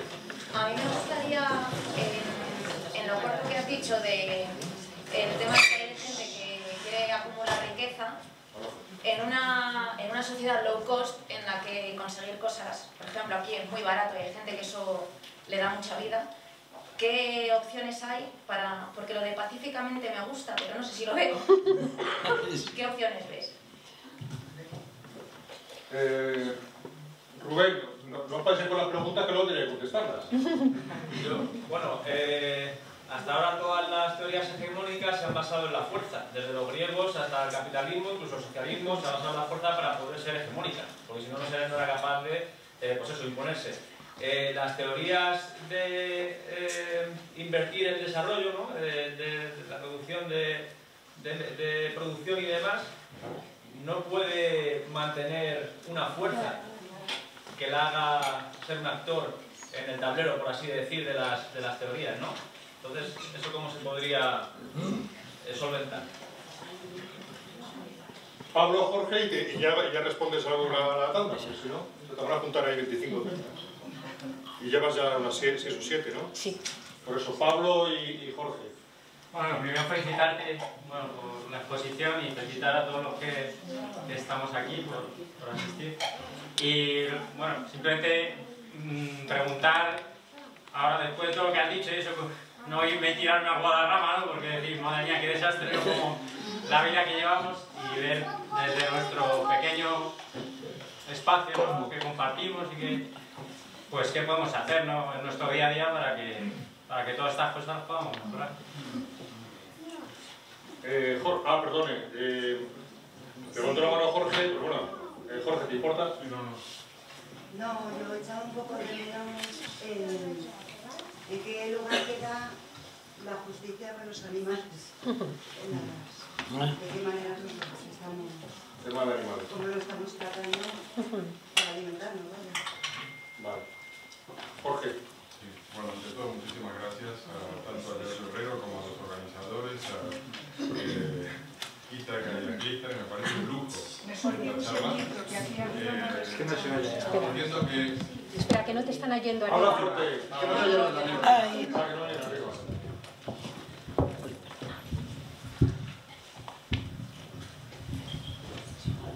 Bueno, gracias. No, simplemente quería decir que me parece un lujo para Galapagar recibir a Yayo Herrero y agradezco muchísimo a Ítaca y a Clístenes por ello. Me gusta mucho el discurso ecologista y feminista que tienes. No tengo claro cuál es la propuesta económica que está detrás de eso. ¿Cuál es el modelo? Es anticapitalista, pero ¿qué propone acá como alternativa? De momento, ¿os parece? Vale. Bueno, a ver, o sea, me ha faltado hablar de un montón de cosas. Quiero decir, yo quería hablar 1 hora, he hablado casi 1 hora y 20 minutos. Iba agobiada y, por supuesto, te dejas un montón de cosas en el tintero. Voy a tratar de hacer así alguna puntualización. El tema de la religión es clave. El tema de la religión es clave, pero no solamente las religiones, digamos... No, ni siquiera las religiones monoteístas. Quiero decir, ahora mismo tenemos una verdadera religión civil, que es el propio capitalismo, ¿no? Que es una religión también absolutamente... Quiero decir, pero para darte la razón, yo creo que digamos, en tanto que voy a utilizar la categoría de sagrado, no como sagrado religioso, sino como sagrado antropológico, de alguna manera nuestra cultura ha ido definiendo lo sagrado de una manera tremendamente perniciosa, ¿no? Primero en la cultura judeocristiana, con esa idea de la naturaleza, digamos, como gran almacén a disposición de la gente. Luego la idea de la trascendencia de los seres humanos, es decir, el ser humano como por encima de todo, como cúspide de la creación y como imitador, digamos, de la divinidad. Y en este momento de religión civil, con la verdadera sacralización del dinero. Es decir, se ha creado una cultura en la que creemos y sentimos que necesitamos dinero más que creer y sentir que necesitamos agua, alimento o vivienda, ¿no? Y esa sacralización del dinero conduce a algo que también hacen las religiones, todas las religiones, que es alimentar la lógica sacrificial. Es decir, cuando hay algo que es sagrado, todo merece la pena ser sacrificado en los altares de lo sagrado. Y en este momento merece la pena sacrificar ríos, bosques, minerales, merece la pena sacrificar las condiciones laborales, merece la pena sacrificar las condiciones de vida con tal de que la economía crezca, porque hemos interiorizado que solamente ese crecimiento económico es el que puede de alguna manera garantizar vida buena para las personas. Luego, la clave religiosa es importantísima. Al igual que la clave educativa, es muy importante, ¿no?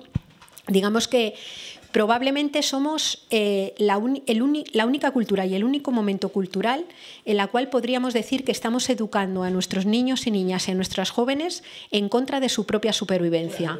Es decir, alimentándoles. Yo participé en un estudio que se hizo en 2006 y luego ha tenido como algunas secuelas posteriores, que se llamaba el currículum oculto antiecológico de los libros de texto.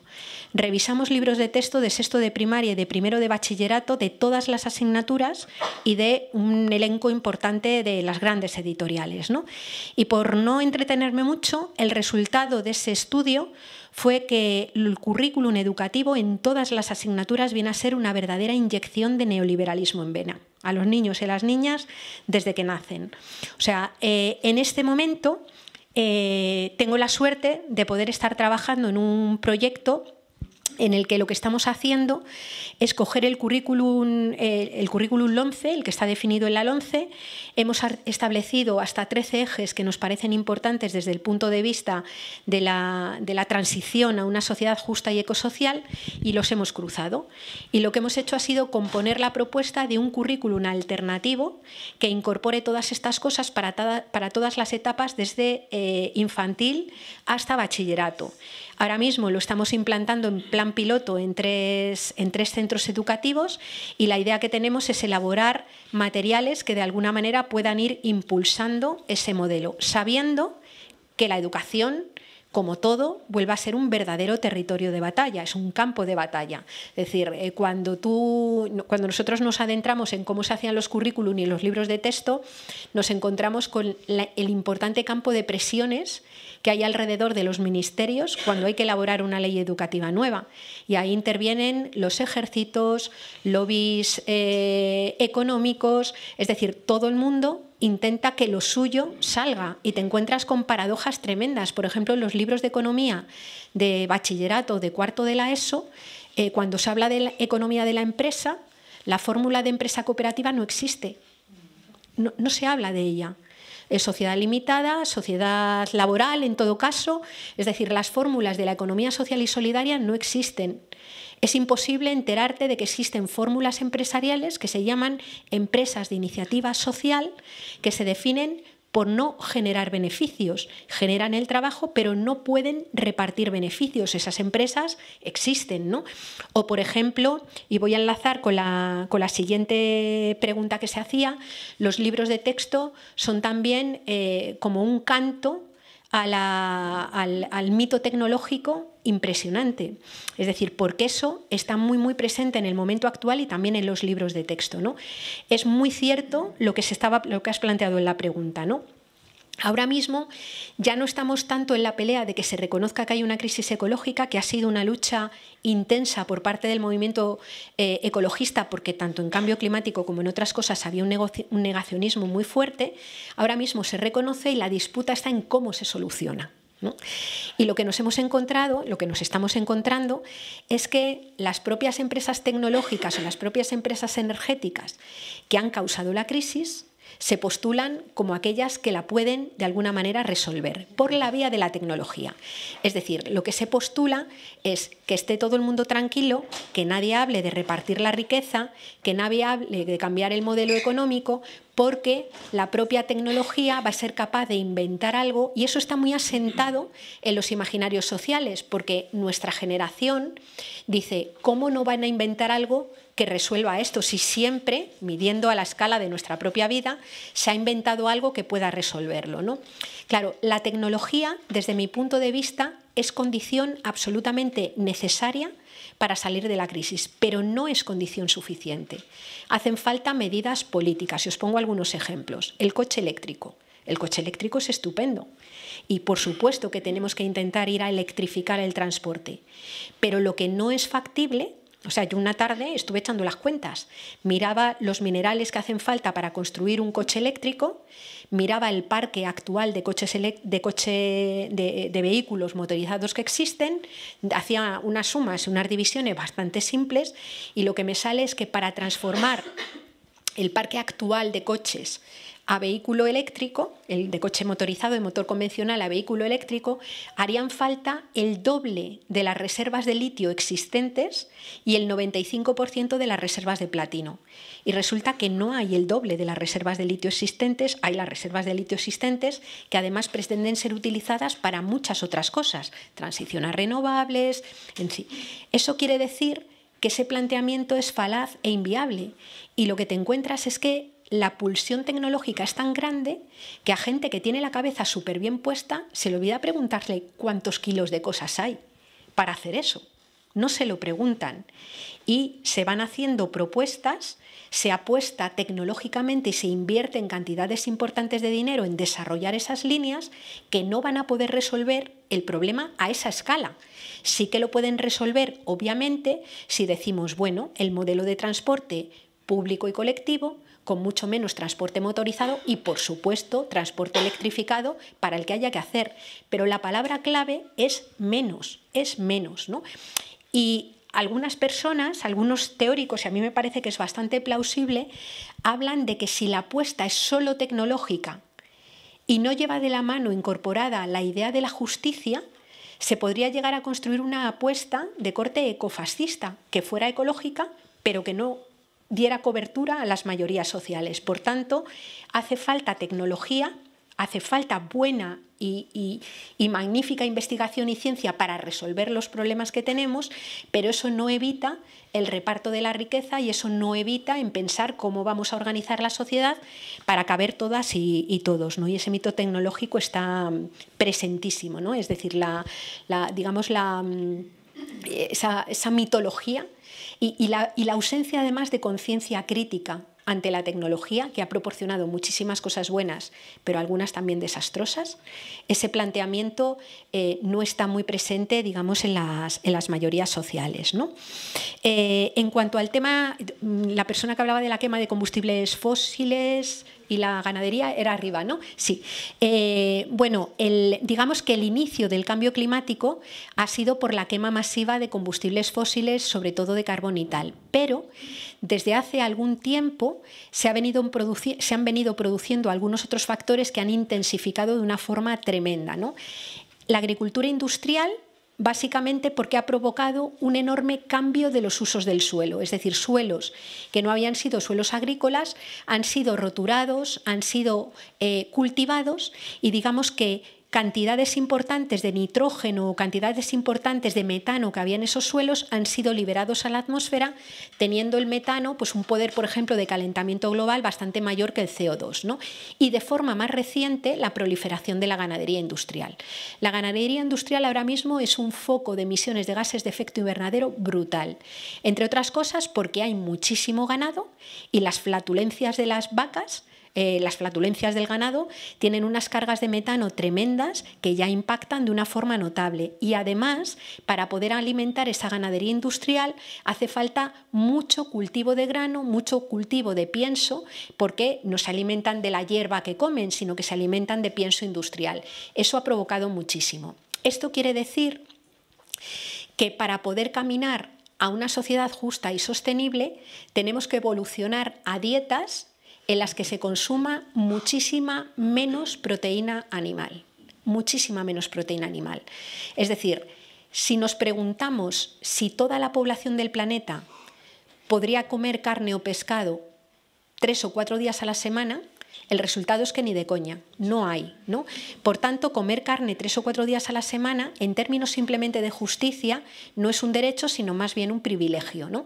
Y en este marco de reparto de la riqueza hay que cuestionárselo. Por otro lado, la parte que tenemos a favor es que cuando vas al médico en las sociedades sobrealimentadas, digamos, lo primero que te empiezan a decir es que comas menos carne, que comas muchas más verduritas, es decir, que es trabajar también a favor de la propia vida, ¿no? O sea que ese elemento es clave, ¿no?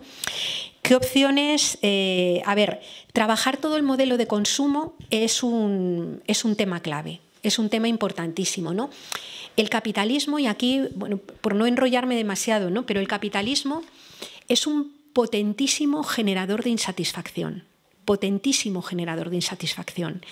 Y el modelo de consumo se basa en la generación de insatisfacción permanente. Es decir, personas que ya tienen vidas complicadas y que de alguna manera son directamente conducidas, digamos, a un modelo de consumo. No quiero decir con esto que las personas no tengamos responsabilidad, por supuesto que la tenemos y tenemos capacidad de raciocinio y pensarlo, ¿no? Pero fijaos, yo una vez hablándolo con mi abuela, le preguntaba, mi abuela tiene 96 años y está en una residencia y yo la adoro, ¿no? Y yo le preguntaba, cuando erais pequeñitas, o jovencitas, había mucha gente que tenía complejos, y decía mi abuela, ni de coña los que hay ahora. Nos encontrábamos todas guapísimas, ¿no? Digamos que para meterte a comprarte productos cosméticos carísimos o meterte en operaciones que incluso pueden ser dañinas desde el punto de vista de la salud, previamente tienes que haber interiorizado que eres feísima. Y lo que hace el modelo es directamente a partir de la publicidad convencerte de que tienes un montón de carencias, de que eres fea, de que no ligas, de que no gustas. Esto en el terreno de la estética, ¿no? Y más luego consumos que si pudiéramos mirarnos con los ojos de un antropólogo, como los antropólogos miraban las sociedades que descubrían, o sea, ¿qué sentido tiene que tengamos un exprimidor eléctrico para no hacer así? Que se nos quede este músculo fofo y que luego acabemos pagando un gimnasio en donde utilizamos una máquina de pesas que hace así. O sea, quiero decir, en temas de estos, si lo miras desde fuera, hay un encadenamiento de consumos y un encadenamiento de insatisfacciones que además mete a las personas en unas espirales súper complicadas que terminan haciéndolas tremendamente infelices. No hay sitio donde se consuman más ansiolíticos que los países ricos. O sea, se consume una cantidad de ansiolíticos impresionantes, ¿no? Y en la publicidad juega un papel importantísimo en todo eso. Claro, la publicidad nunca te va a anunciar ni las patatas, ni los huevos, ni la sal, ¿no? La publicidad te va a anunciar sobre todo aquellas cosas de las que podrías prescindir, pero que se convierten como en cosas absolutamente imprescindibles en un momento determinado, porque la publicidad lo que hace es confundir las necesidades con los satisfactores. Es decir, necesidades, todas las culturas han tenido básicamente las mismas, de cobijo, de relación, de ser escuchados, de participar, de un mínimo de condiciones vitales básicas, ¿no? Y lo que ha ido cambiando a lo largo de la historia y cambia a lo largo de las culturas es cómo se satisfacen esas necesidades. En las sociedades capitalistas cada vez se han ido satisfaciendo de forma más individualizada, con mayor consumo de energía fósil y con mayor consumo de materiales, ¿no? Porque eso tiene mucho que ver, y lo señalabas tú, con cómo se crea esa fuerza mayoritaria que requiere además, es decir, que genera enormes cantidades de beneficios precisamente gracias a ese consumo, ¿no? Pero opciones tenemos muchísimas. Es decir, y en este momento no son publicitadas y no salen en los medios mayoritarios, pero hay una cantidad impresionante de iniciativas puestas en marcha que están funcionando, ¿no? Desde los grupos de consumo agroecológico que están pidiendo los alimentos directamente a productores y productoras cercanos dentro de lo cercano que es en Madrid. Yo en el grupo de consumo que estoy, por ejemplo, nuestros alimentos vienen de Extremadura, ¿no? Que es lo más cercano que hemos encontrado que pueda abastecer el grupo. Pero de alguna manera, de esa forma consigues que las personas que están en el grupo de consumo puedan alimentarse con productos de producción ecológica sin tener que sin tener que empeñar hasta las bragas para poder hacerlo, porque si lo compras en una tienda resulta carísimo, ¿no? Es decir, es el tipo de alternativas están funcionando. Están funcionando, por ejemplo, redes de cuidados compartidos, están funcionando y han crecido y proliferado muchos medios de comunicación alternativos que informan de otra manera. Quiero decir, por ejemplo, no sé si conocéis el Mercado Social de Madrid, que es toda la asociación de empresas de economía social y solidaria, ha crecido de una forma impresionante y han aguantado la crisis fenomenal, porque en las cooperativas pequeñas lo importante es mantener los puestos de trabajo y, por tanto, cuando hay crisis se hace lo que sea para no prescindir de las personas que trabajan. En las empresas convencionales, en el momento en el que el dueño de la empresa no gana lo que cree que tiene que ganar, lo que hace primero es desprenderse de las personas que están trabajando y aligerar costes, ¿no? Es decir, que hay muchas alternativas para poner en marcha, ¿no? Claro, el tema de cómo se mantiene la fuerza sin energía fósil y tal, pues de mala manera. Ahora mismo, quienes más se están moviendo, por ejemplo, para posicionarse ante el cambio climático son los ejércitos. Es decir, hay bastantes...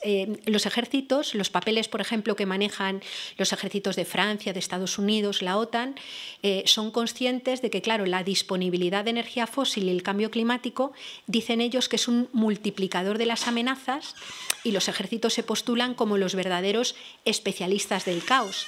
Mantener la fuerza, mantener toda esa fuerza requiere una enorme cantidad de energía fósil y de materiales, y por eso se produce también una importante concentración, ¿no? Ahí, efectivamente, no ha habido movimiento de cambio, yo ni siquiera lo llamaría revolucionario, ¿no? Movimiento de cambio masivo que no empiece por sumar mayorías sociales y sumar muchas mayorías sociales, ¿no? Yo ahí quiero decir que construir movimiento ahora mismo, por ejemplo, puede ser bastante interesante ver cómo se ha gestado la huelga feminista y la manifestación del 8 de marzo, que no ha salido porque sí, ha sido un trabajo que ha tenido un año de duración, un trabajo bastante intenso, un trabajo difícil porque sumar a tanta gente tan distinta ha supuesto mucho conflicto interno y, por tanto, tener que trabajar con ese conflicto. pero yo creo que si ahora mismo hay un movimiento que tiene realmente la categoría de un movimiento social con fuerza y que además tiene carácter internacionalista, ese movimiento es el feminista. Y creo, y me parece importante, que de alguna manera los movimientos sociales y la gente que estamos organizada aprendamos de cómo se está haciendo dentro del movimiento feminista, porque sin embargo otros movimientos sociales y movimientos de corte sociopolítico son especialistas en dividirse hasta por ellos mismos, es decir, en pelearse de forma constante, ¿no? Entonces, esa suma de mayoría, que no sé si vas tanto por ahí, esa construcción de fuerza alternativa, de alguna manera requiere de otras formas, desde luego, de hacer política. Insisto, no estoy hablando de política partidaria o política institucional, sino de la política de verdad, ¿no? La que transforma las personas y los colectivos, ¿no? En el qué hacer. A ver, podemos hacer montones de cosas. Es decir, a nivel individual, yo, como no quiero gastar muchísimo tiempo, yo remitiría, hay páginas como por ejemplo la de Ecologistas en Acción, donde la página de Consume hasta morir publicó un archivo que se llamaba IPCs, Ingenios de Producción Colectiva, que tiene un montón de estrategias para a nivel individual aprender a vivir bien con menos materiales y con menos energía, ¿no? Pero desde mi punto de vista, la clave está en lo que haces colectivamente. Es decir, yo creo que es importantísimo organizarse con otros y otras para hacer cosas. O sea, si algo ha desmontado el sistema consumista, ha sido la capacidad de hacer comunidad, y nuestra especie no prospera sin comunidad. Digamos que ese individualismo atroz que ha hecho que las personas se relacionen directamente con las cosas a través del dinero, ahora mismo es un elemento profundamente inadaptativo para nuestra especie y para la supervivencia. Y por tanto hacer cosas con otros y otras es muy importante, ¿no? Y en la línea de lo que decía Pablo, de tirarse al Guadarrama, que además ahora como lleva un poquillo de agua, igual hasta pasas un mal rato y todo, ¿no? Pero quiero decir, mira, yo, y esto es ya en el plano estrictamente personal, ¿no? Yo llevo participando en movimientos sociales desde los 14 años, ¿no? Empecé al principio con todo el tema, me acuerdo que vino un cura a mi cole, que no era un cole religioso, era un cole laico, pero vino un tipo súper comprometido que habló del apartheid y de Sudáfrica. Yo no sabía en aquel momento lo que era el apartheid y a mí me dejó noqueada el asunto, ¿no?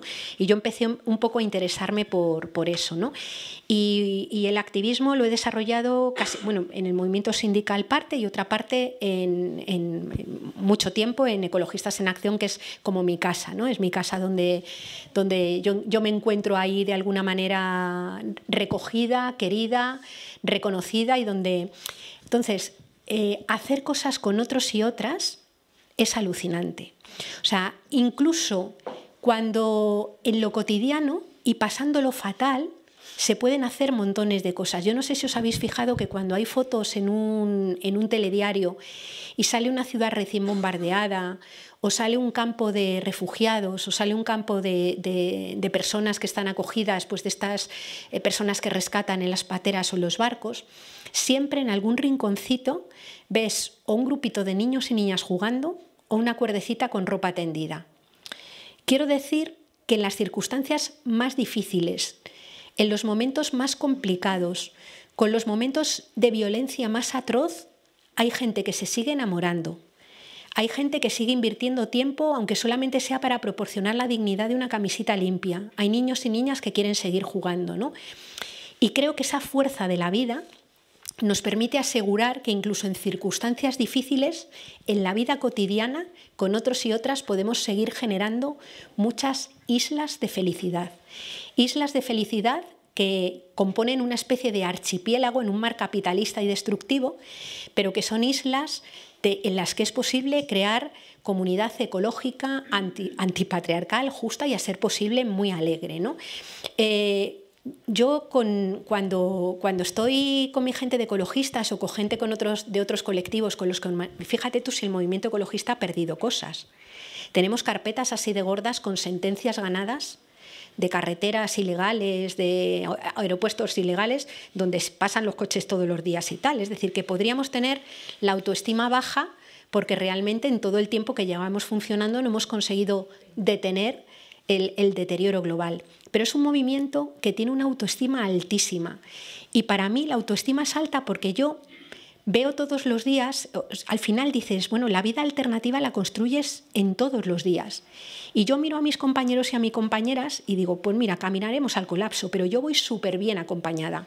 Y además, entre tanto, seguimos pudiendo crear vida que merece la pena ser vivida. Entonces, a mí me parece que la tarea que tenemos por delante, si la hacemos colectivamente, tiene tanto sentido vital que me parece que tengo la suerte de dedicar una parte importante del tiempo a la cosa más hermosa y con la mejor gente que hay, que es a intentar cambiar esto, ¿no?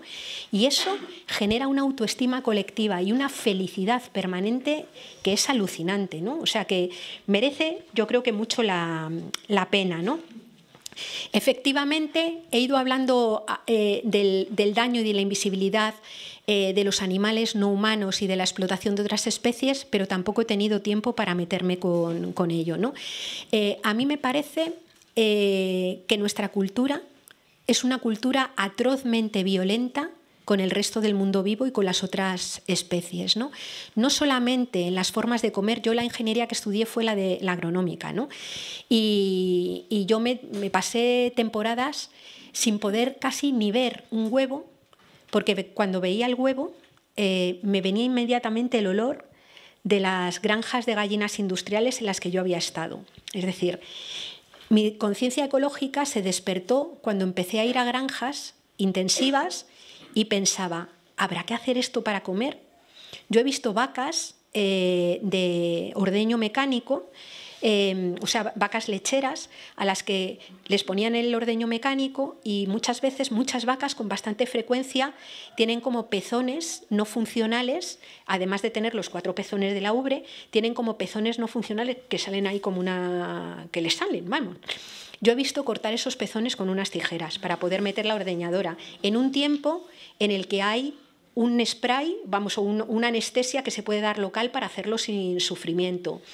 He visto gallinas hacinadas en jaulas muertas que como solamente vacían el lugar en el que están las jaulas cada 6 meses se descomponen con las otras. Hay gallinas que se picotean unas a otras. O sea, es brutal lo que se hace para producir alimentos dentro de la ganadería industrial y además con unos alimentos generados que están completamente repletos, muchos casos de antibióticos, porque para poder criar animales en esas condiciones necesitas medicar a los animales para que no se mueran si entra o sea, es brutal el modo de producción industrial de alimentos, ¿no? Yo por eso, yo no soy una persona estrictamente vegetariana, pero desde luego sí que cuido mucho las escasas veces que como carne, qué tipo de carne es, o sea, de una forma clarísima, ¿no? Y ya no hablamos solamente de los alimentos, sino hablamos de la fiesta y del ocio. Es decir, a mí creo que los pueblos que disfrutan y muestran su cultura matando y torturando animales tienen un problema. Tienen un problema, ¿no? Yo creo que es perfectamente posible, las personas tenemos una enorme capacidad de raciocinio para pensar cómo podemos celebrar lo mejor de nuestra cultura, cómo podemos celebrar lo mejor de nuestra historia sin necesidad de matar ni torturar animales, ¿no? O sea, a mí me parece que incorporar dentro de las relaciones éticas la ética animal es absolutamente clave, ¿no? Y los animales no humanos son un elemento de explotación vamos, impresionante, ¿no? Ahí uno de los movimientos sociales también más vigentes y más potentes en el momento actual es todo lo que hay alrededor del animalismo y del movimiento animalista, ¿no? Donde hay, por cierto, una enormidad de mujeres involucradas. Es un movimiento mayoritariamente femenino también, ¿no?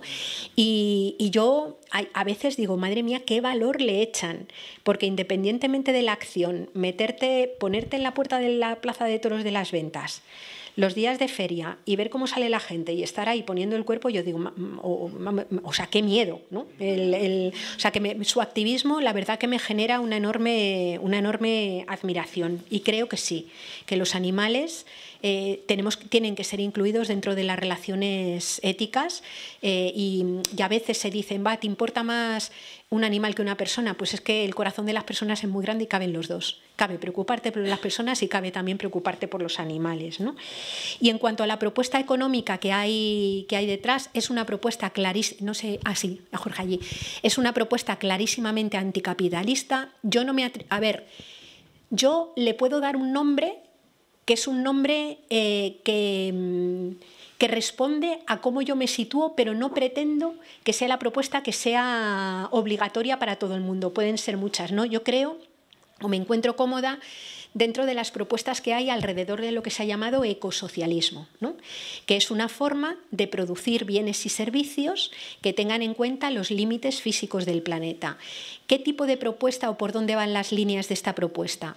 Pues en primer lugar, con hacer todo el modelo de transición energética, y todo el modelo de transición energética implica pensar cómo eliminar la energía nuclear, reducir al máximo las energías renovables. En un trabajo que yo hice para la universidad con otros colectivos, nos salía que en el horizonte 2030-2050 era posible en el Estado español hacer ambas cosas si trabajabas en primer lugar sobre la oferta, es decir, ampliando la generación y la oferta de energía renovable, y por otro lado, trabajando sobre la demanda, es decir, consiguiendo que los sectores más demandantes de energía demandaran menos. Esos sectores eran el transporte, la edificación, el modelo urbano y el sistema alimentario.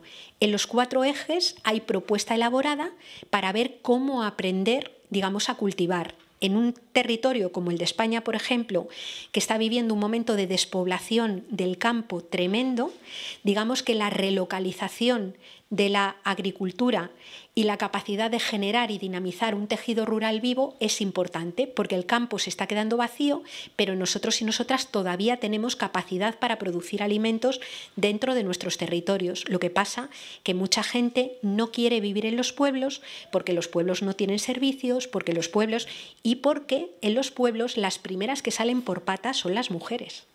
Es decir, una buena parte del despoblamiento rural tiene que ver con que hay un patriarcado tan brutal dentro de los pueblos que las chicas jóvenes no quieren quedarse en un lugar donde su espacio de socialización es la puerta de su casa, básicamente, o donde les va a tocar cuidar de una caterga de personas mayores impresionantes. Es decir, o resolvemos ese asunto o el campo quedará completamente despoblado, porque detrás de las mujeres que se marchan salen familias que se construyen de otra manera afuera, ¿no? No sé si habéis tenido la experiencia de llegar a veces a pueblos y, vamos, si eres una mujer y entras en el bar del pueblo, o sea, es como de repente pues hay o sea, es que hay montones de hombres solteros que son los que se han quedado en el pueblo, que están los pobres despepitados por ver con quién se casan, ¿no? Es decir, que hay un problema real. Lo que reflejaba la película Caravana de Mujeres es un problema bastante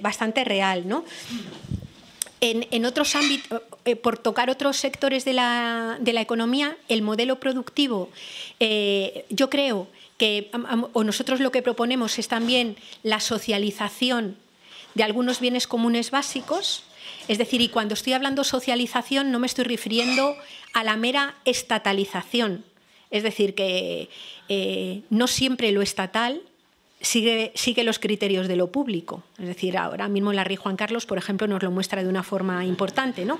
Quiero decir, necesitamos de alguna manera que esos bienes sean socializados, y eso quiere decir que tiene que haber una intervención también democrática y de la sociedad en la gestión de esos bienes comunes, ¿no?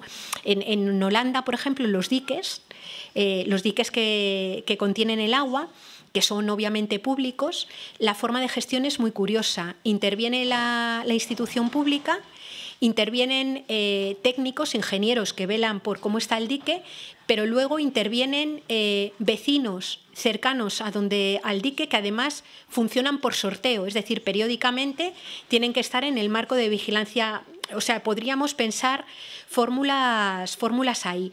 Yo creo que la apuesta, otro de las claves es la apuesta por la economía social y solidaria, es decir, la autoorganización en la economía no es incompatible con el control público de los recursos, y hay también apuesta desarrollada ahí. Y luego lo que sí necesitamos es una banca pública de calidad. Es decir, porque financiar toda la transición requiere una cantidad ingente de dinero. Es decir, fabricar placas solares requiere una cantidad importante de dinero y se necesita banca pública, porque si la financiación la queremos hacer solo con intereses privados, tenemos un problema, porque el interés privado solamente invierte en la medida en que reciba los retornos que quiere recibir. Y estas inversiones hay que hacerlas se tenga retorno o no se tenga, ¿no? Y luego, como afrontamos un periodo de emergencia y excepción, yo creo que hay que hacer todo lo necesario para poder afrontarlo. Y eso, si significa expropiaciones, ¿no? Es decir, está un poco así aturullado, pero yo os diría ahí, yo participé en un libro el año pasado que se llama La gran encrucijada, que de alguna manera es un libro que está orientado completamente a la transición y a las propuestas concretas para el cambio de modelo. El libro está en papel, pero el libro está también colgado con distribución gratuita en la web del Foro de Transiciones. Y ahí, en todos esos campos, hay elaborado todo un repertorio de propuestas que servirían, desde nuestro punto de vista, para generar una agenda política que vaya detrás de la sostenibilidad. Bueno, pues